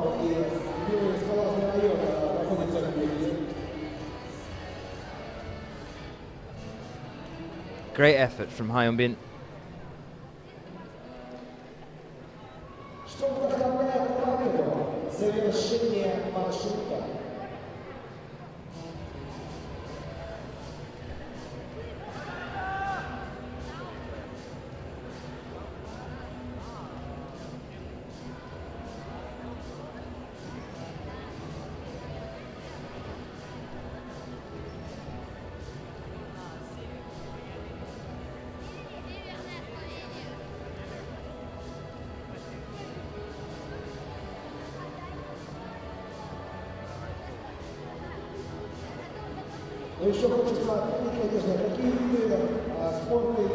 Kim Jae-in, 25 years old, from Gambuk-gu in Seoul.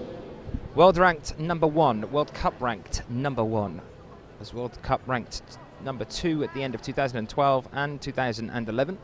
First at Perm just recently, took the gold medal there, took the bronze medal at Imst, took the gold medal at Briançon. That's this year so far. Second at the World Championships in Paris, in the lead there as well.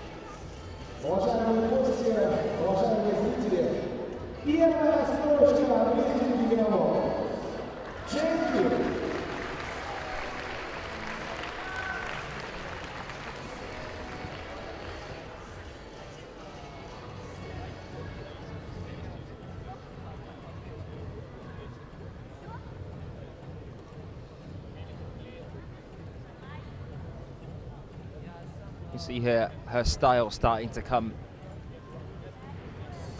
out a little bit more. 1 minute 50, nearly 2 minutes gone now. Not moving too slow, but she does like to make sure that every move is perfect. Very controlled climber. The final in Perm is just absolutely incredible. You can watch that, of course, on the YouTube.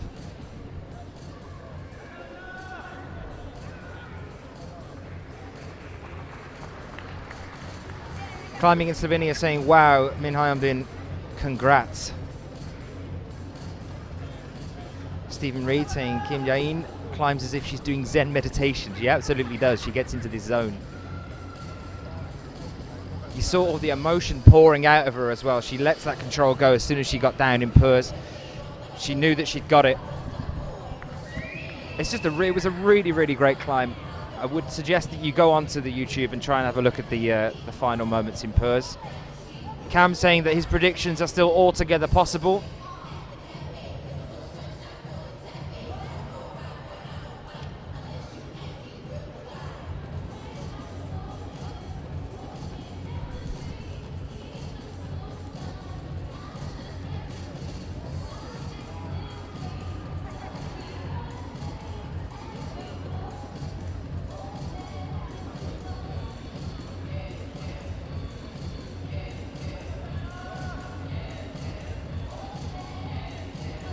So managing that cross completely, I'd say ease there. 3 minutes 35 gone on her clock so far. This is relatively fast actually for Kim. Coming back across with that right foot now that she's up there. It's this next point now that I'm really interested to see. It is a big reach across. Kim Jae-in is very, very small.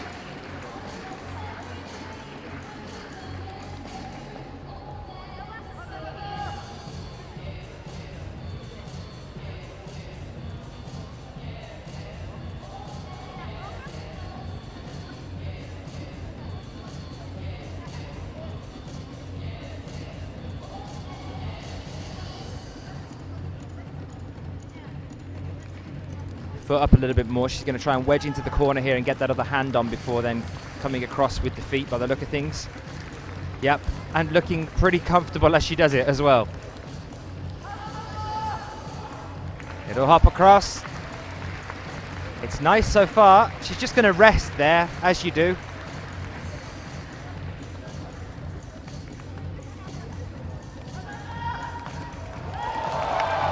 Nice.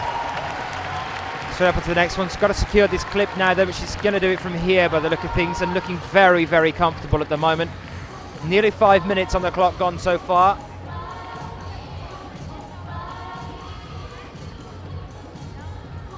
Definitely getting a little bit pumped now. You see she's trying to shake out that left arm a little bit. Get rid of some lactic acid. Well, this is the gold medal position then at the moment, which means with only Mina Markovic left to climb, it's at least a silver for her, if not yet another gold.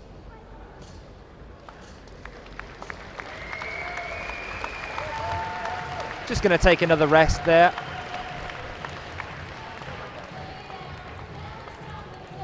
You can definitely see that she's being challenged at this point. She's making herself take those moments to rest. Heel hook here now. These next two pink holds a little bit tricky, and after that, got to make that big push towards the top. This is a big reach for her. The crowd are right behind her. 6 minutes gone so far. Just such an incredible climber.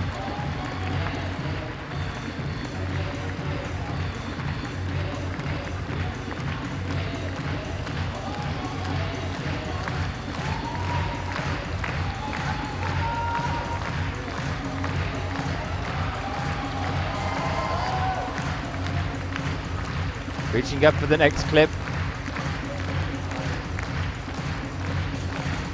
Not a shake in sight. Not a shake in sight at the moment. She's really stretched out that left arm as well. Tried to get rid of as much of that pump that she got going on.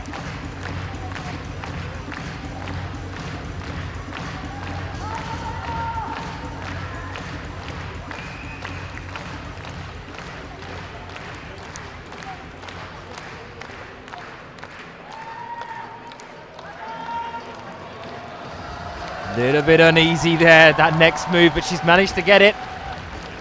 Up again with the right as well now.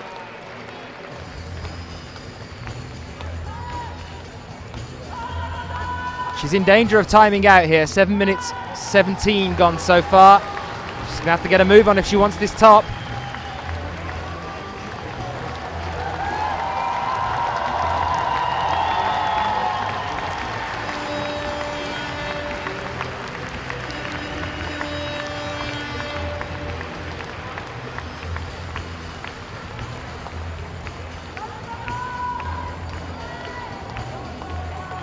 Close on, 10 seconds here now left. That's a quick move now. She knows she's got to move. Unbelievable. Absolutely unbelievable. Unstoppable.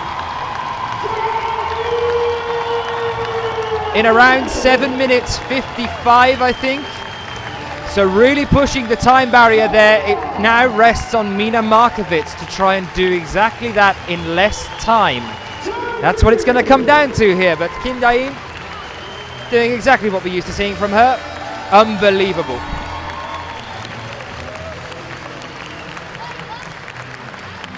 Time to go and take the chair.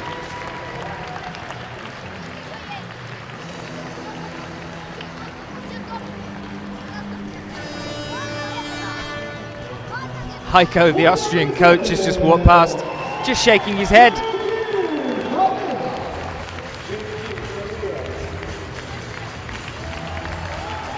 Fantastic effort there from her. We get ready to welcome our next male athlete. Whilst Kim Jae-in is mugged by the little uns.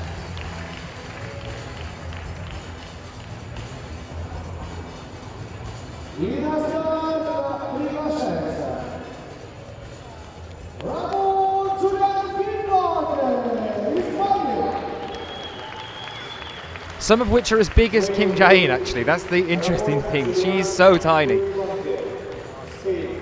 We get ready to welcome Raman now out onto the wall.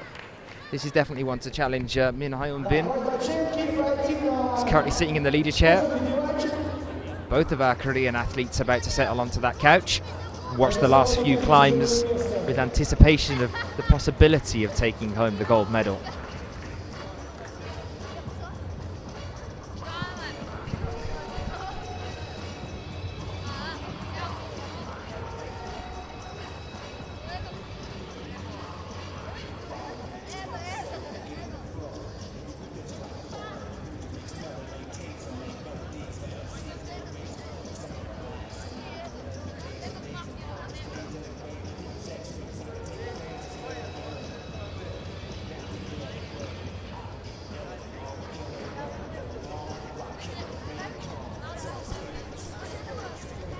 Okay, a start for Ramoni then.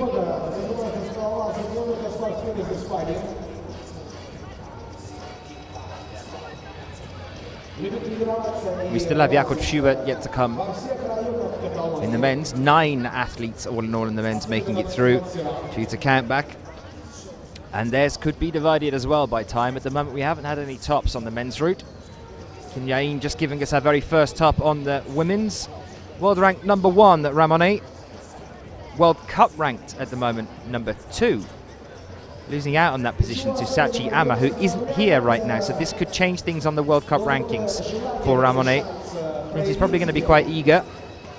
Second at the World Cup overall rankings in 2012. Second on the World Cup rankings overall 2011 as well. Came 7th at Purs just recently. That was due to the dyno move, I think, there. I know there's a lot of conjecture about people saying, you know, that, oh, they've designed it so Ramone can't get up there with the height of the jump and all that sort of stuff. If you want to watch back any of these finals as well, by the way, they're all on YouTube.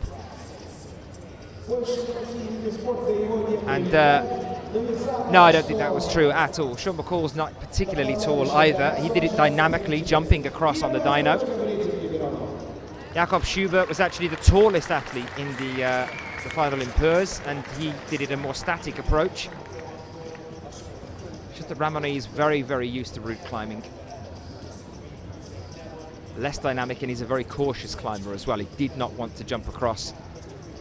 We had that double dyno on the final route in Purs. But looking at other results for Ramone, Imcht 3rd place, 1st place at Briançon this year, 2nd place at the European Championship, losing out to Ramon de Grange. This year, still took the silver medal. 1st place positions from last year, gold medals at Inzai, Atlanta, Purs and Arco, and then in 2011 gold medals at Barcelona, Cran and Arco again. He is the undisputed king of the Rockmaster. He just won the Rockmaster this year as well. We were there, again, that's on YouTube if you want to watch it. Some of your responses pouring in for that climb just from Kim Jae-in, just saying, Luigi saying well done, Jae-in, Cam saying amazing, what a climber, climbing in Slovenia saying that was just amazing, congrats and respect. Absolutely, she is on fire this season.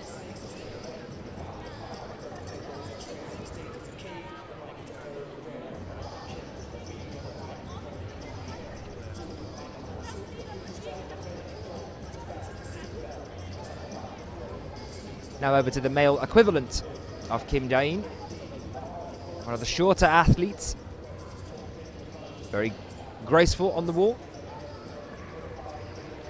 Incredible amount of strength and endurance, Ramone.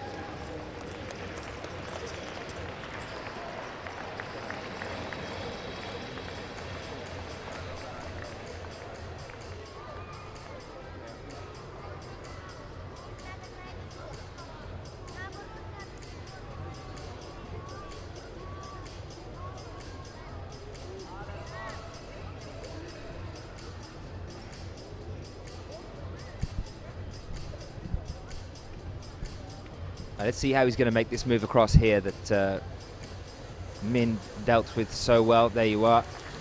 Again, Ramone doing the same thing. And is he going to go up onto the right-hand side here now for that blue sloper, or is he going to use the arête a little bit more?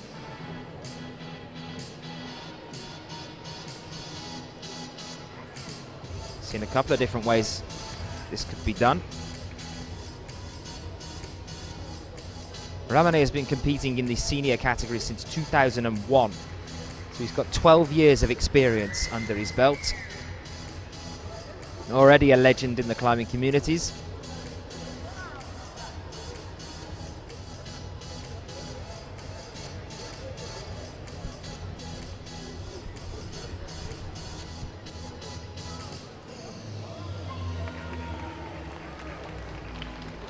Up onto the arete, over onto the right now. Is he going to use that next hole on the arete? He is using that one, which means is he going to go up with the right here?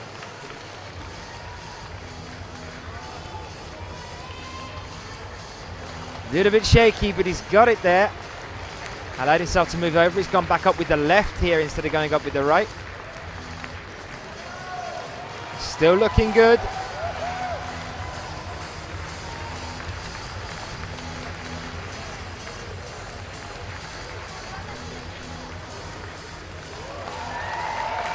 And here we are taking the gold medal position around about now.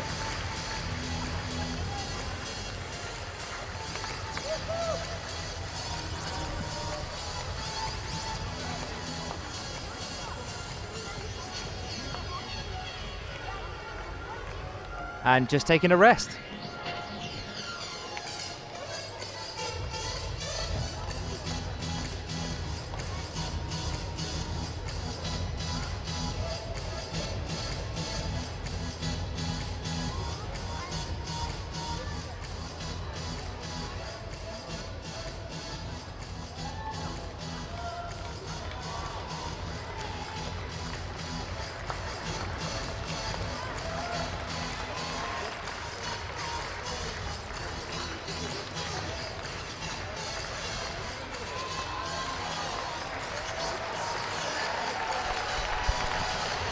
Okay, he's used 6 minutes 40 of his time all in all here.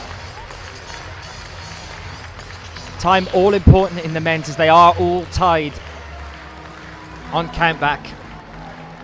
But we want to see the top here from Raman. This is at least guaranteed him a silver medal.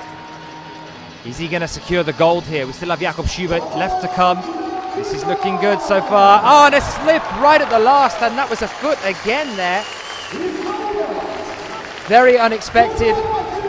He didn't look too tired, he just slipped on his foot. A fantastic effort though from Raman.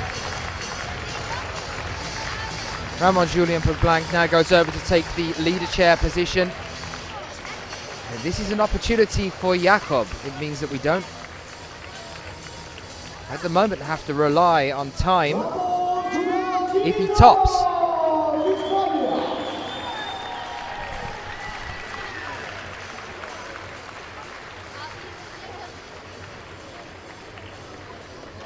Fantastic effort there from Raman.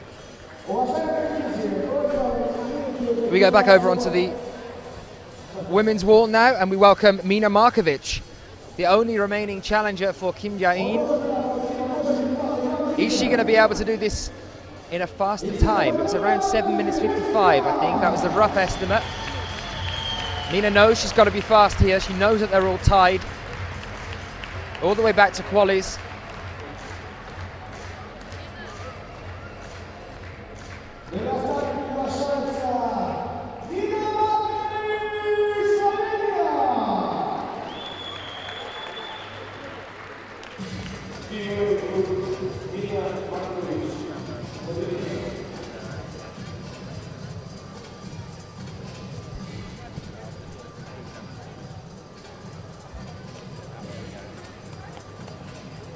Okay, Mina makes a start.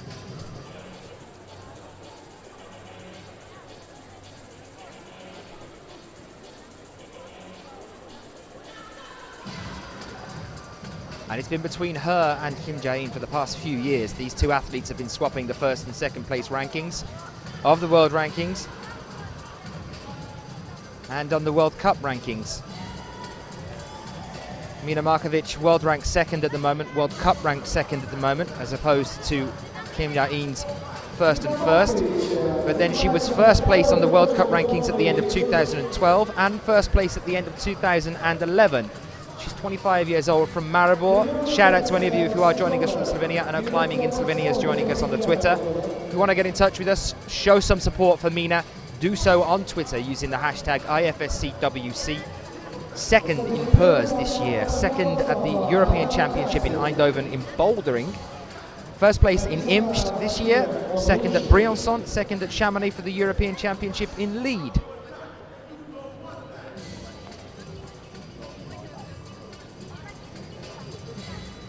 Mina, a huge contender here for the gold medal. Kim Ya-in is not safe just yet. Here we go.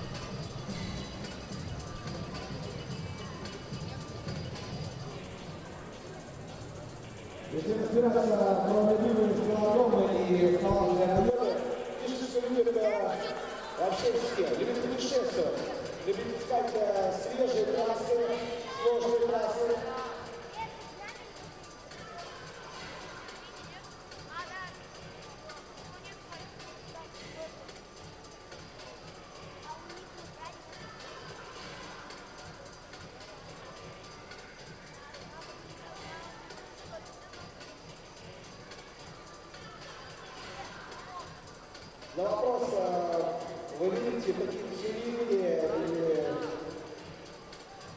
есть ли у вас велосипеды, сувениров нету, и написано «Я верю в себя».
You can see Dom and Scofic offering some support to Mina. Mina still looking very strong at this point. She's on 3 minutes 45. She's definitely moving faster than Kim Ja-in, which is what we were saying earlier on at the beginning of today. Kim Ja-in, that slow, steady, fluid style of moving on the wall, that concentration. Mina, similar in a way, but oh, and unfortunately, well below actually. And that's going to make a change to the medals. And what a surprise, Mina doesn't actually manage to make it up any higher there. It is Kim Ja-in yet again that takes the gold medal here.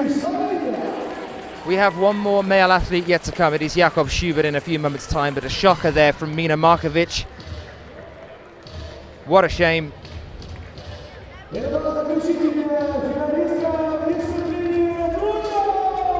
Now, I'm not entirely sure what that's going to do. We have seen quite a few athletes falling around that point.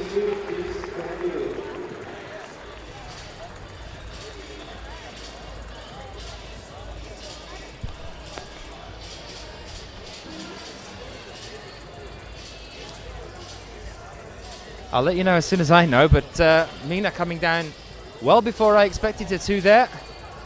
Kim Ja-in takes the gold here in Perm. We move over to Jakob Schubert in a few moments' time.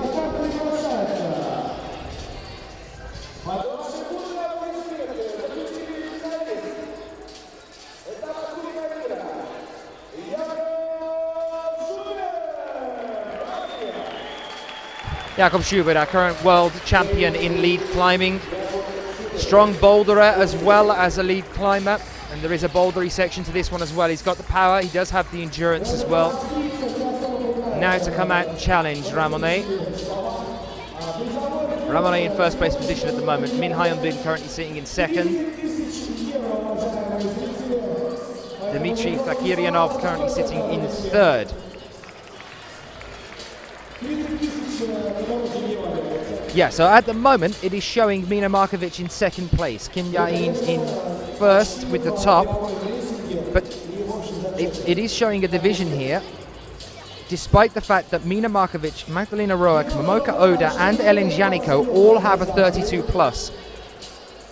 Now I'm assuming that that's because they've checked the time and how quick they've managed to get there, because they're completely tied on countback as well, and they've all come off at the same point here also. It's going to take a while to get that checked, I think, so you'll have to bear with us on that one. For now, we'll stick with Jakob.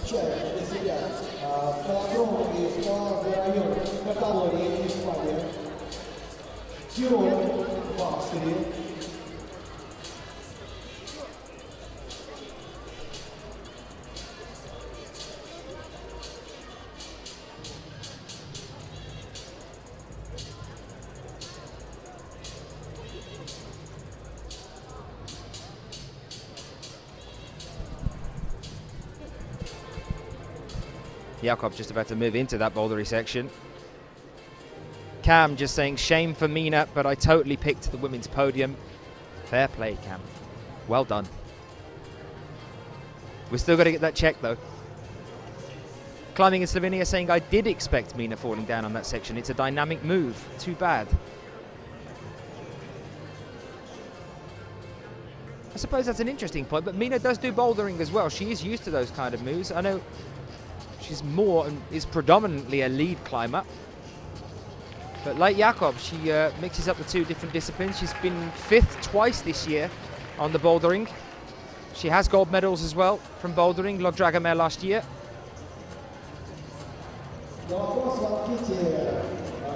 How is Jakob going to get on here then?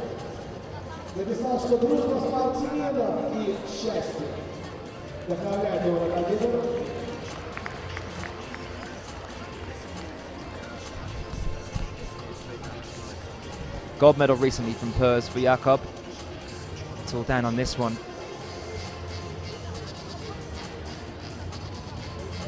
Between him and Ramone.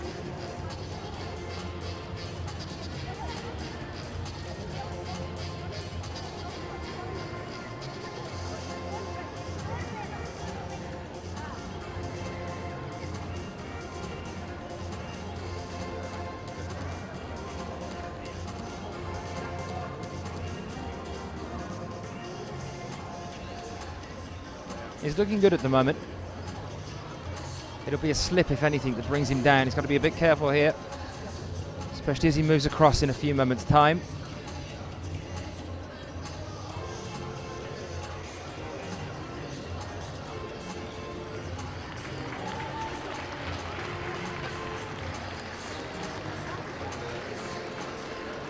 Pretty comfortable on that move down as well. A moment to rest and shake out that arm now. It's the right arm, if anything, that's looking a little bit more pumped than the left at present.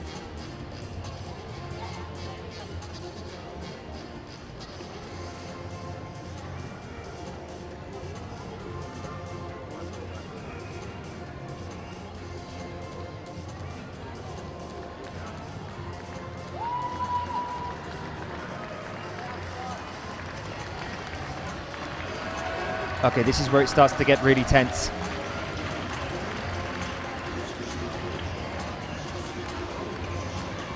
What's he doing here? Repositioning his hands again after matching on the blue. Heel hook on the green on the left hand, on the left side here. Still using that arete.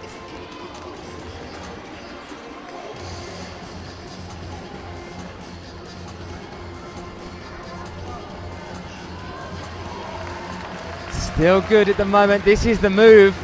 This is the point.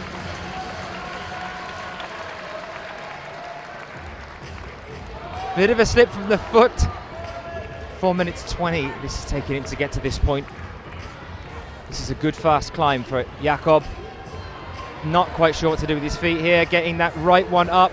Oh, and he just came off there at that point. I believe that's the gold.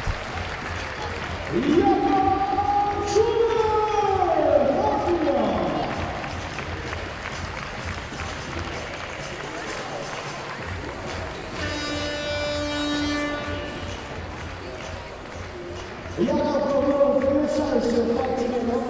В дисциплине трудность. Этап Кубка Just going to let that get checked a moment there. Jakob Schubert, incredible performance there. Tried to pop up for that next move, got himself in a bit of a tricky situation.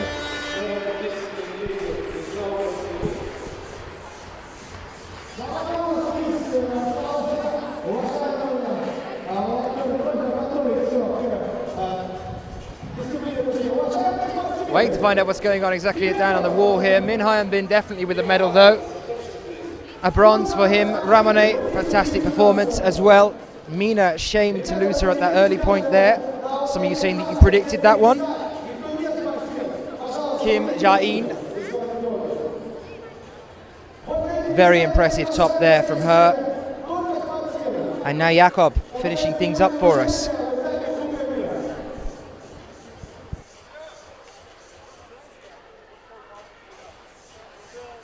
Attention please, dear athletes, take your places.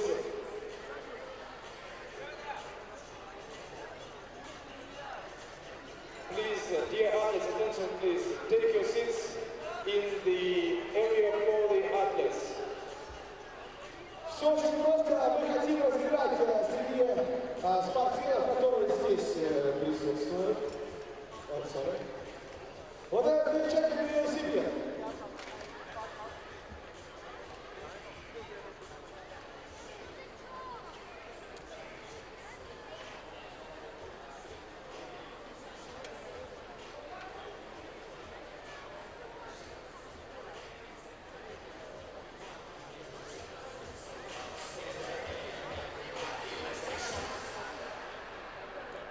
Только спортсмены, которые принимают участие, пожалуйста, присаживайтесь.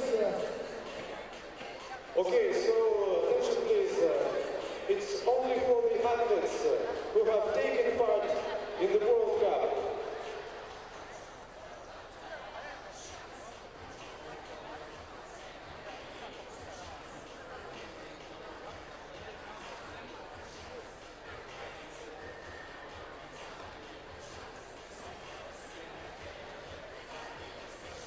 Уважаемые спортсмены, пожалуйста, занимайте места на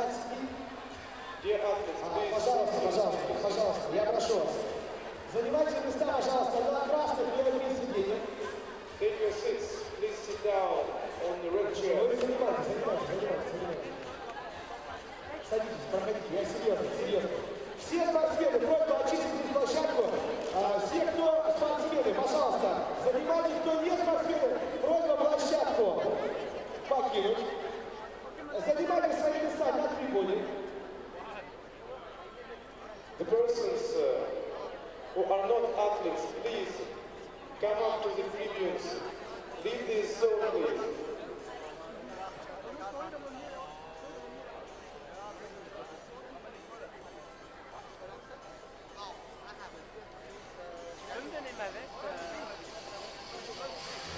List here from Perm. Kim, how are you feeling? I'm so happy. Before the final, I was so nervous because qualification and semi-final, there are so many got the top climber. So I have to do my best in the final. So and I really want to get the top again, like Bruce. So in Russia, there are so many horses I never seen, so it's quite hard. And in the final, very many hard moves, and the last is quite also very far. But I thought I have to get the top. I can do it. So it is come true. So I can believe that. I'm so happy. Were you thinking about how fast you had to go because you knew that everyone was tied? You had so many in the same first place position.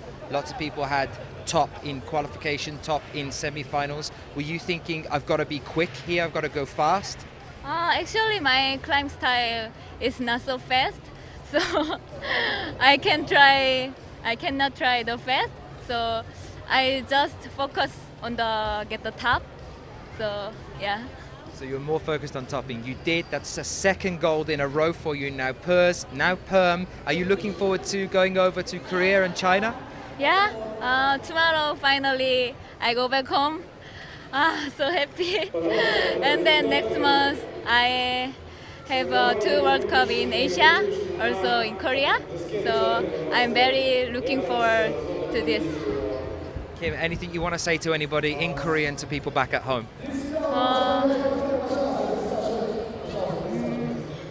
긴장을 예선이랑 준결이랑 너무 많이 했는데 나 자신을 믿으라고 말해줘서 너무 고맙고 그만큼 나 자신을 믿고 재밌게 클라이밍 할 수 있었던 것 같습니다. 네, 다음 월드컵에서도 계속 즐겁게 등반하는 모습 보여드리겠습니다. 네, 감사합니다.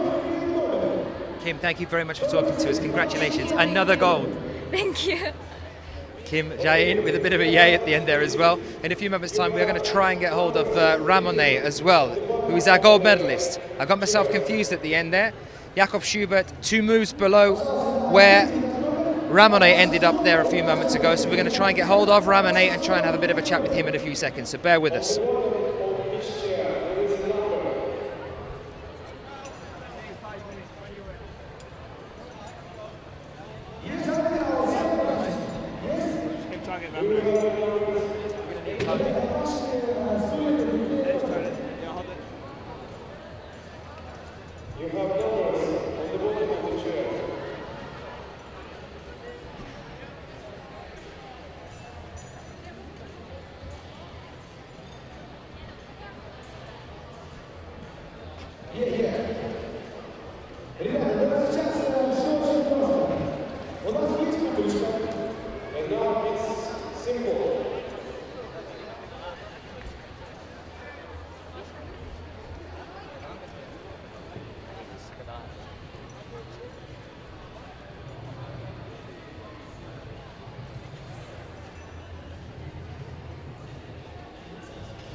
Well, we are now joined by Raman Julian Pouplank, and his interpreter and coach for us, Tony, as well.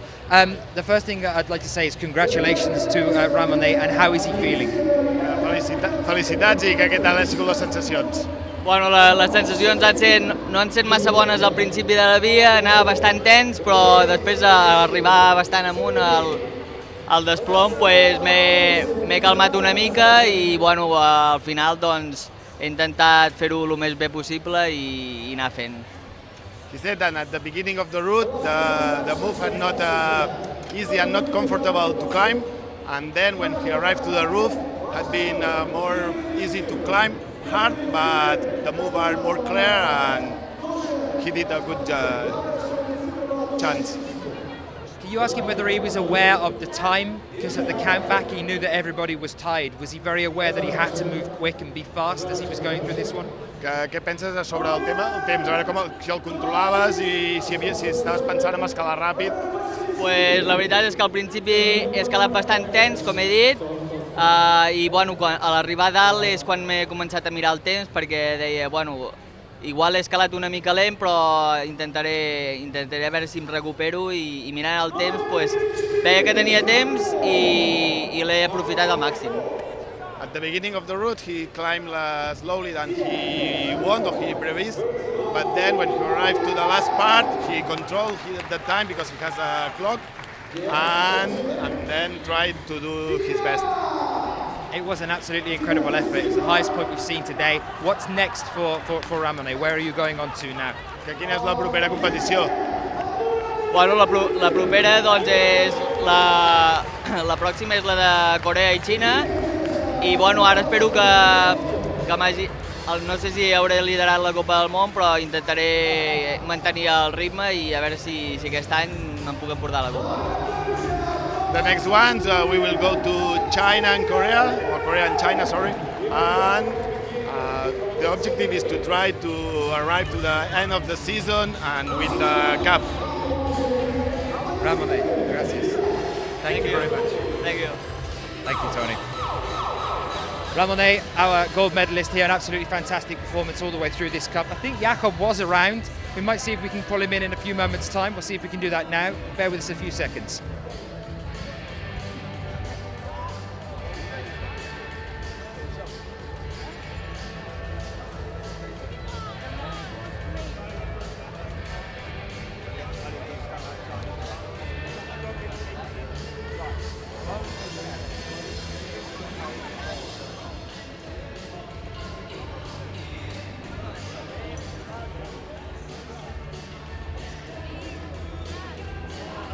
Right, Jakob, okay.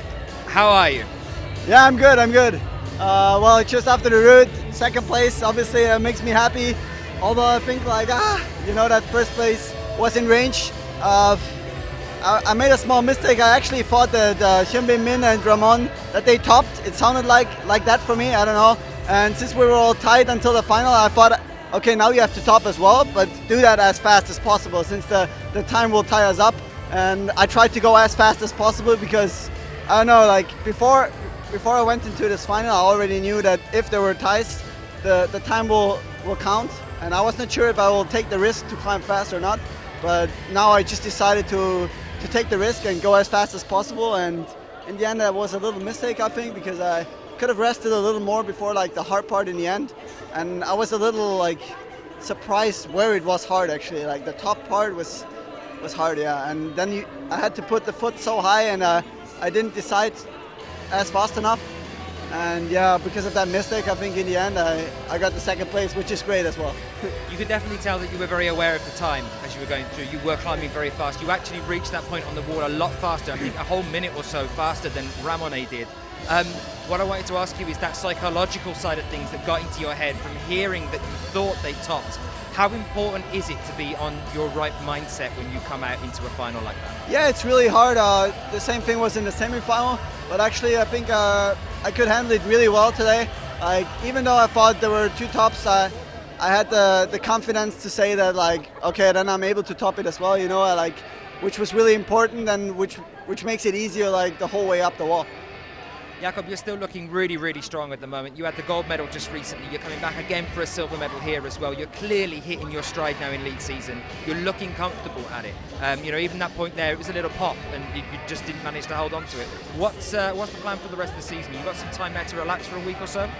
Yeah, well, I mean, obviously I hope I'll just climb like that the whole season. I feel really good. It makes a lot of fun climbing these finals, these semi-finals. I have so much fun being at these competitions, and I think if you have that, then that's like the biggest advantage, And I feel really comfortable going into the finals, even though like climbing out last, spending a lot of time in isolation zone, I can handle it really well right now, and I hope it goes on like that. Korea, China? Yeah, for sure. Yeah. Jakob, thank you very much. Congratulations on your silver medal. Thank you. Well done. Cheers. Jakob Schubert, silver medalist here. They are just arranging the podium position at the moment. We're going to be going over there in a very short amount of time to the flower ceremony and the award ceremony. We'll see that in a couple of moments.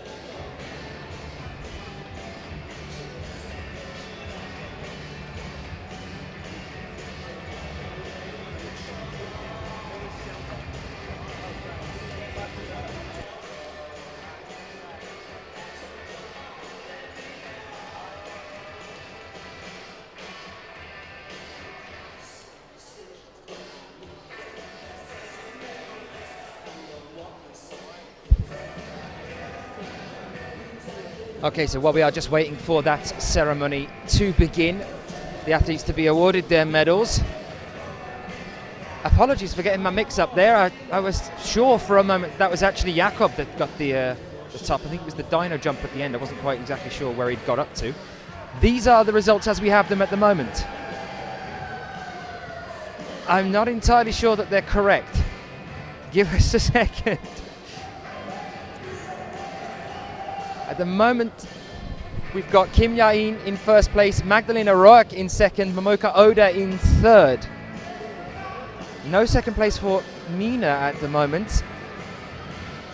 I said this could be a tough one because we are going all the way back onto the time here because all of these athletes in the top four are tied top 5 here, are all tied at the semi-final stage, and they're tied at the qualification stage as well, which means that with all of them falling on 32 plus, we're reliant on how quickly they got to 32 plus.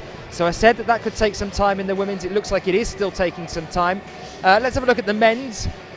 The men's is looking a little bit more definite then for us. Ramon Julian, there you can see a 45. Jakob Schubert, 43 plus. Min Hyun-bin, 37 plus. There's our gold, silver, bronze there. Fantastic for Min Hyun-bin.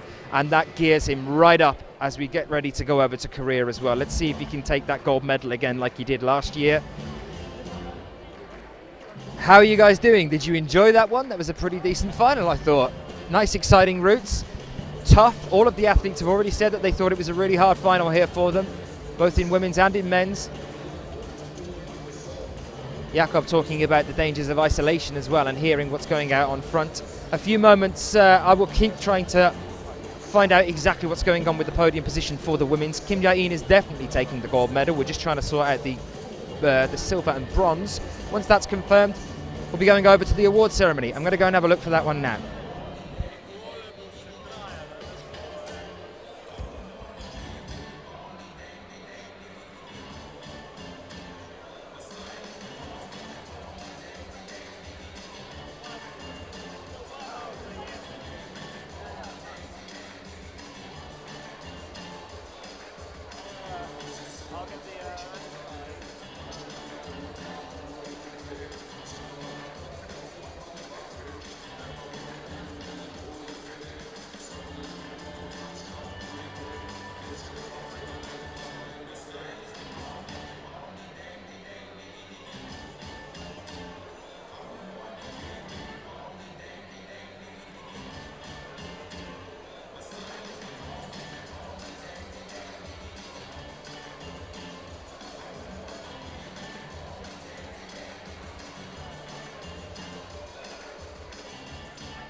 Right, I have been and checked timings.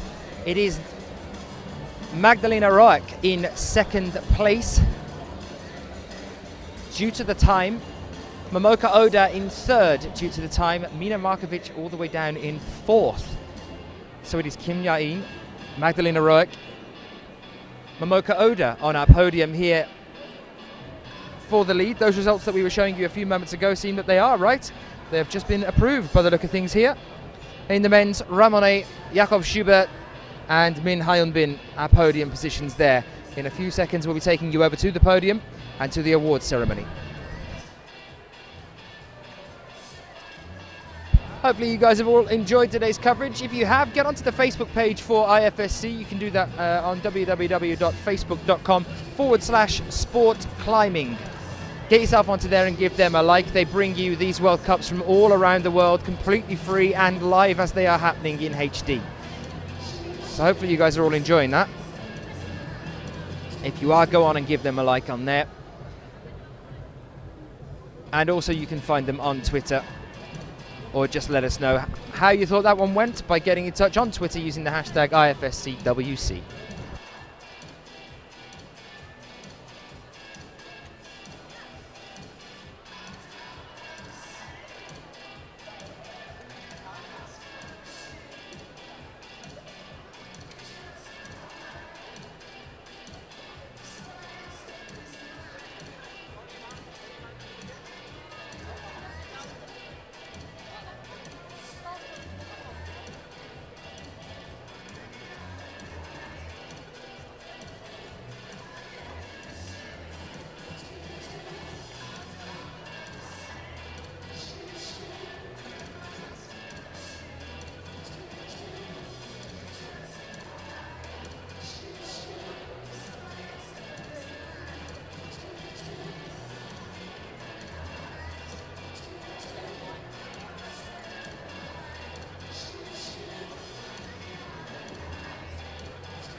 разрешите, не надо это говорить.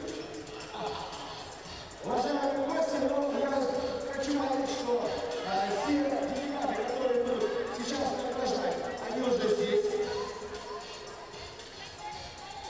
Хорошо всех увидеть. Христос здесь.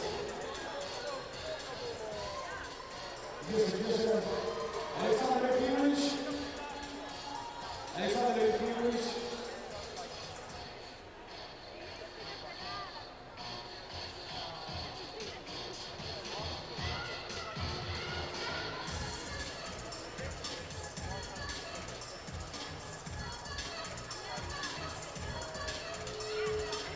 И хочу увидеть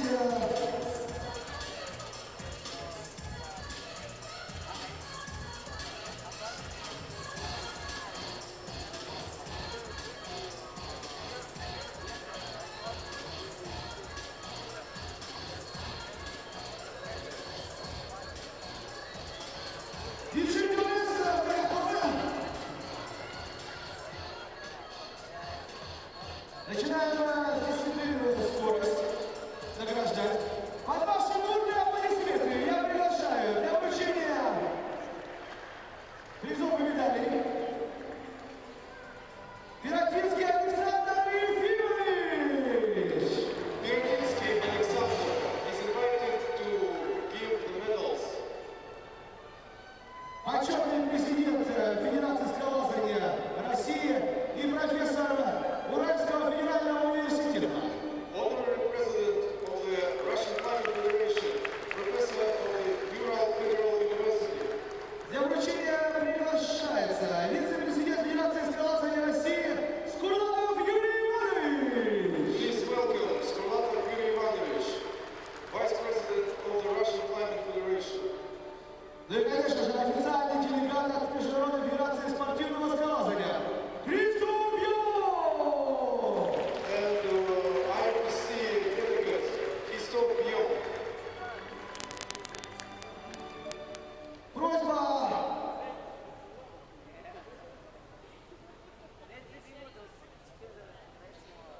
девушек проходиться. Ladies, please come up. Присюдь! Александр Кузина! Climbing World Cup. За третье место в дисциплине скорость награждается Красавина Мария! Discipline ski. Красавина Мария, Russia. За второе место Левочкина Юля! The second place, Julian Russia. И за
уважаемые гости, уважаемые спортсмены, просьба встать на высшую Dear athletes, please общая фотография. stand on the highest part of the podium for photograph.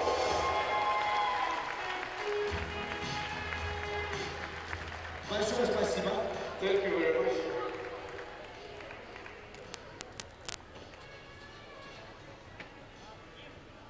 Звучит гимн Российской Федерации. Просьба всех встать.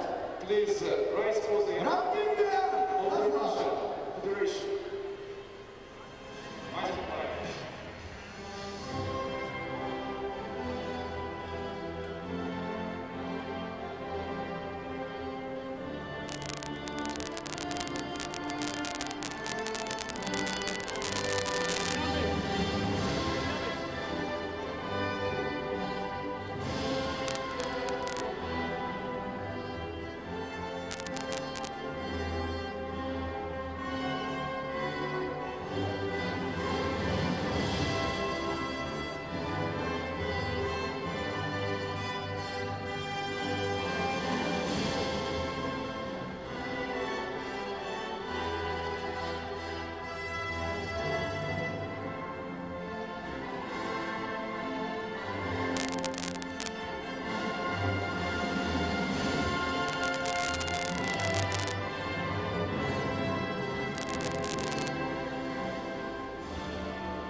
А сейчас пожалуйста, приглашаем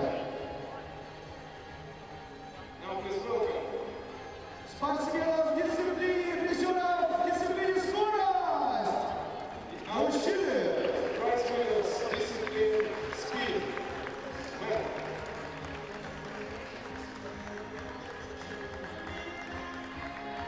Джонси Силер, Гроза-Либер, Арсений Шевченко. Джонси Си. Роза Либер. Арсений Шевченко. Третье место Джонси Силер. The third place, Джонси Си. The winners Второе место Гроза-Либер. the second place, Роза Либер, the Czech Republic.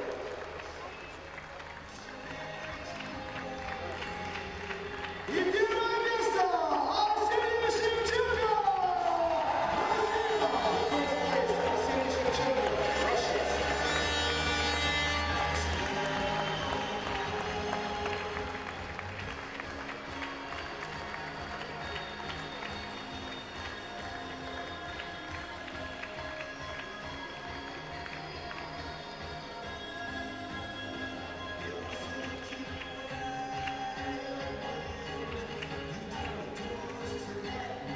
Уважаемые спортсмены, просьба встать. Dear athletes, please stand up. Звучит гимн Российской Федерации. Russian flag. Russian flag.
Бурные аплодисменты призера. Your applause, please, for the prize winners. Джонси Силер. Арсений Шевченко. Шевченко.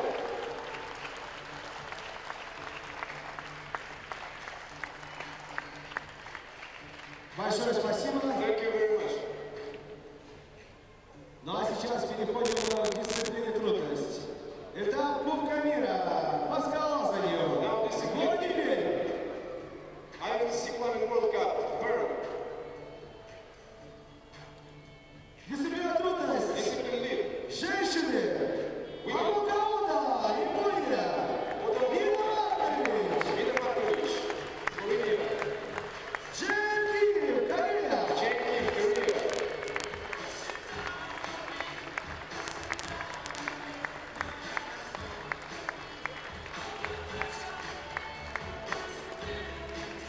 Выходите сюда, пожалуйста. Please come up to the podium. Маркоvic, Маркович. Джеки. Jane. Аплодисменты.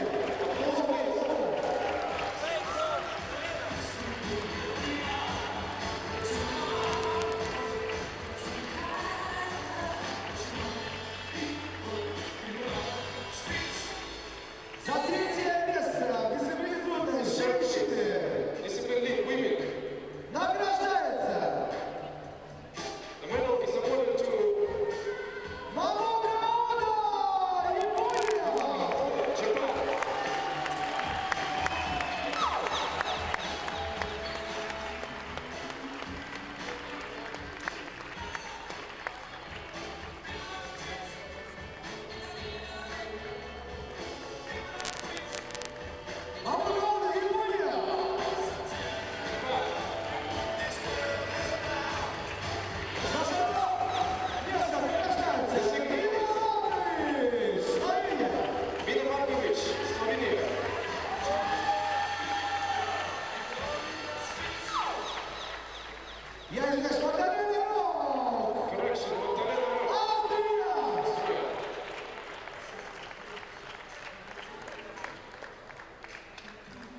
Raman España.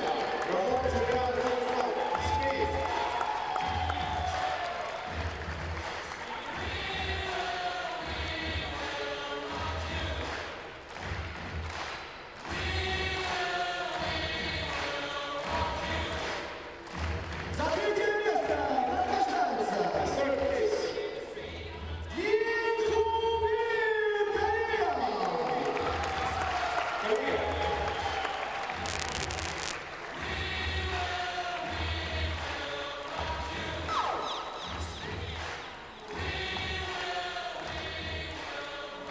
За второе место дисциплина трудность и за первое место дисциплина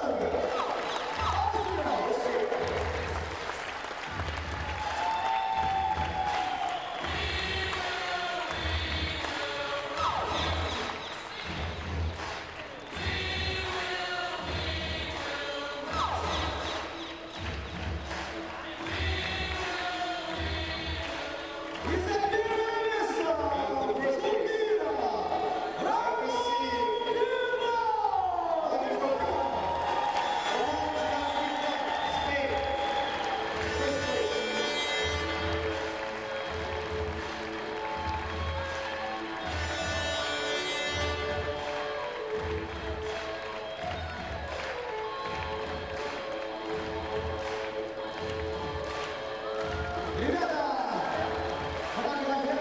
Now please, step to the highest part of the podium for photograph.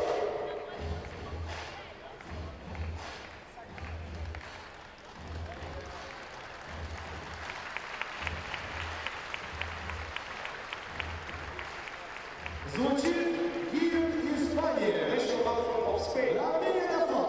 Eyes on flag.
А сейчас слово предоставляется. Ребята, не расходитесь. And now, please, granted, don't leave. Фотография. Photograph. Фотос. Sorry. Фотос. Photograph. Фотос. Фотос. Дальше. И слово представляется Христос Бьон. Now let the Christophe Billon have a floor. Good evening. I would like to thank the Hungarian Republic. You have transmitted your energy to climbers. Здравствуйте, я хотел бы поблагодарить уважаемую публику за то, что вы передавали вашу энергию скалолазам. And climbers have sent back to you the spirit of sport climbing. Скалолазам за то, что они передали вам дух скалолаза. On behalf of IFSC, I would like to give a big thanks to the old city of Perm. Я хотел бы поблагодарить от лица Международной Федерации спортивного скалолазания город Пермь, And also to the volunteers, organizers, and to the Russian Climbing Federation. а также всех скалолазов, волонтеров, организаторов, Российскую Федерацию скалолазания и всех, кто принимал участие в подготовке соревнований. I'm glad and proud to have the right to host this speed and lead and world cup. И я имею честь объявить эти соревнования по скалолазанию в дисциплинах трудность и скорость завершенными. I just want to say to all of you, спасибо и до скорого. Спасибо и до скорого свидания. Спасибо вам большое. Well, thank you very much for being with us throughout this competition here in Perm. We have seen a speed and a lead World Cup, a fantastic couple of days of coverage. We now look forward to our Asia Tour section with Korea and China coming up. We'll all be there and hope you can join us as well. From myself and from everyone here with the IFSC, thank you for watching. We'll see you very soon. Attention please.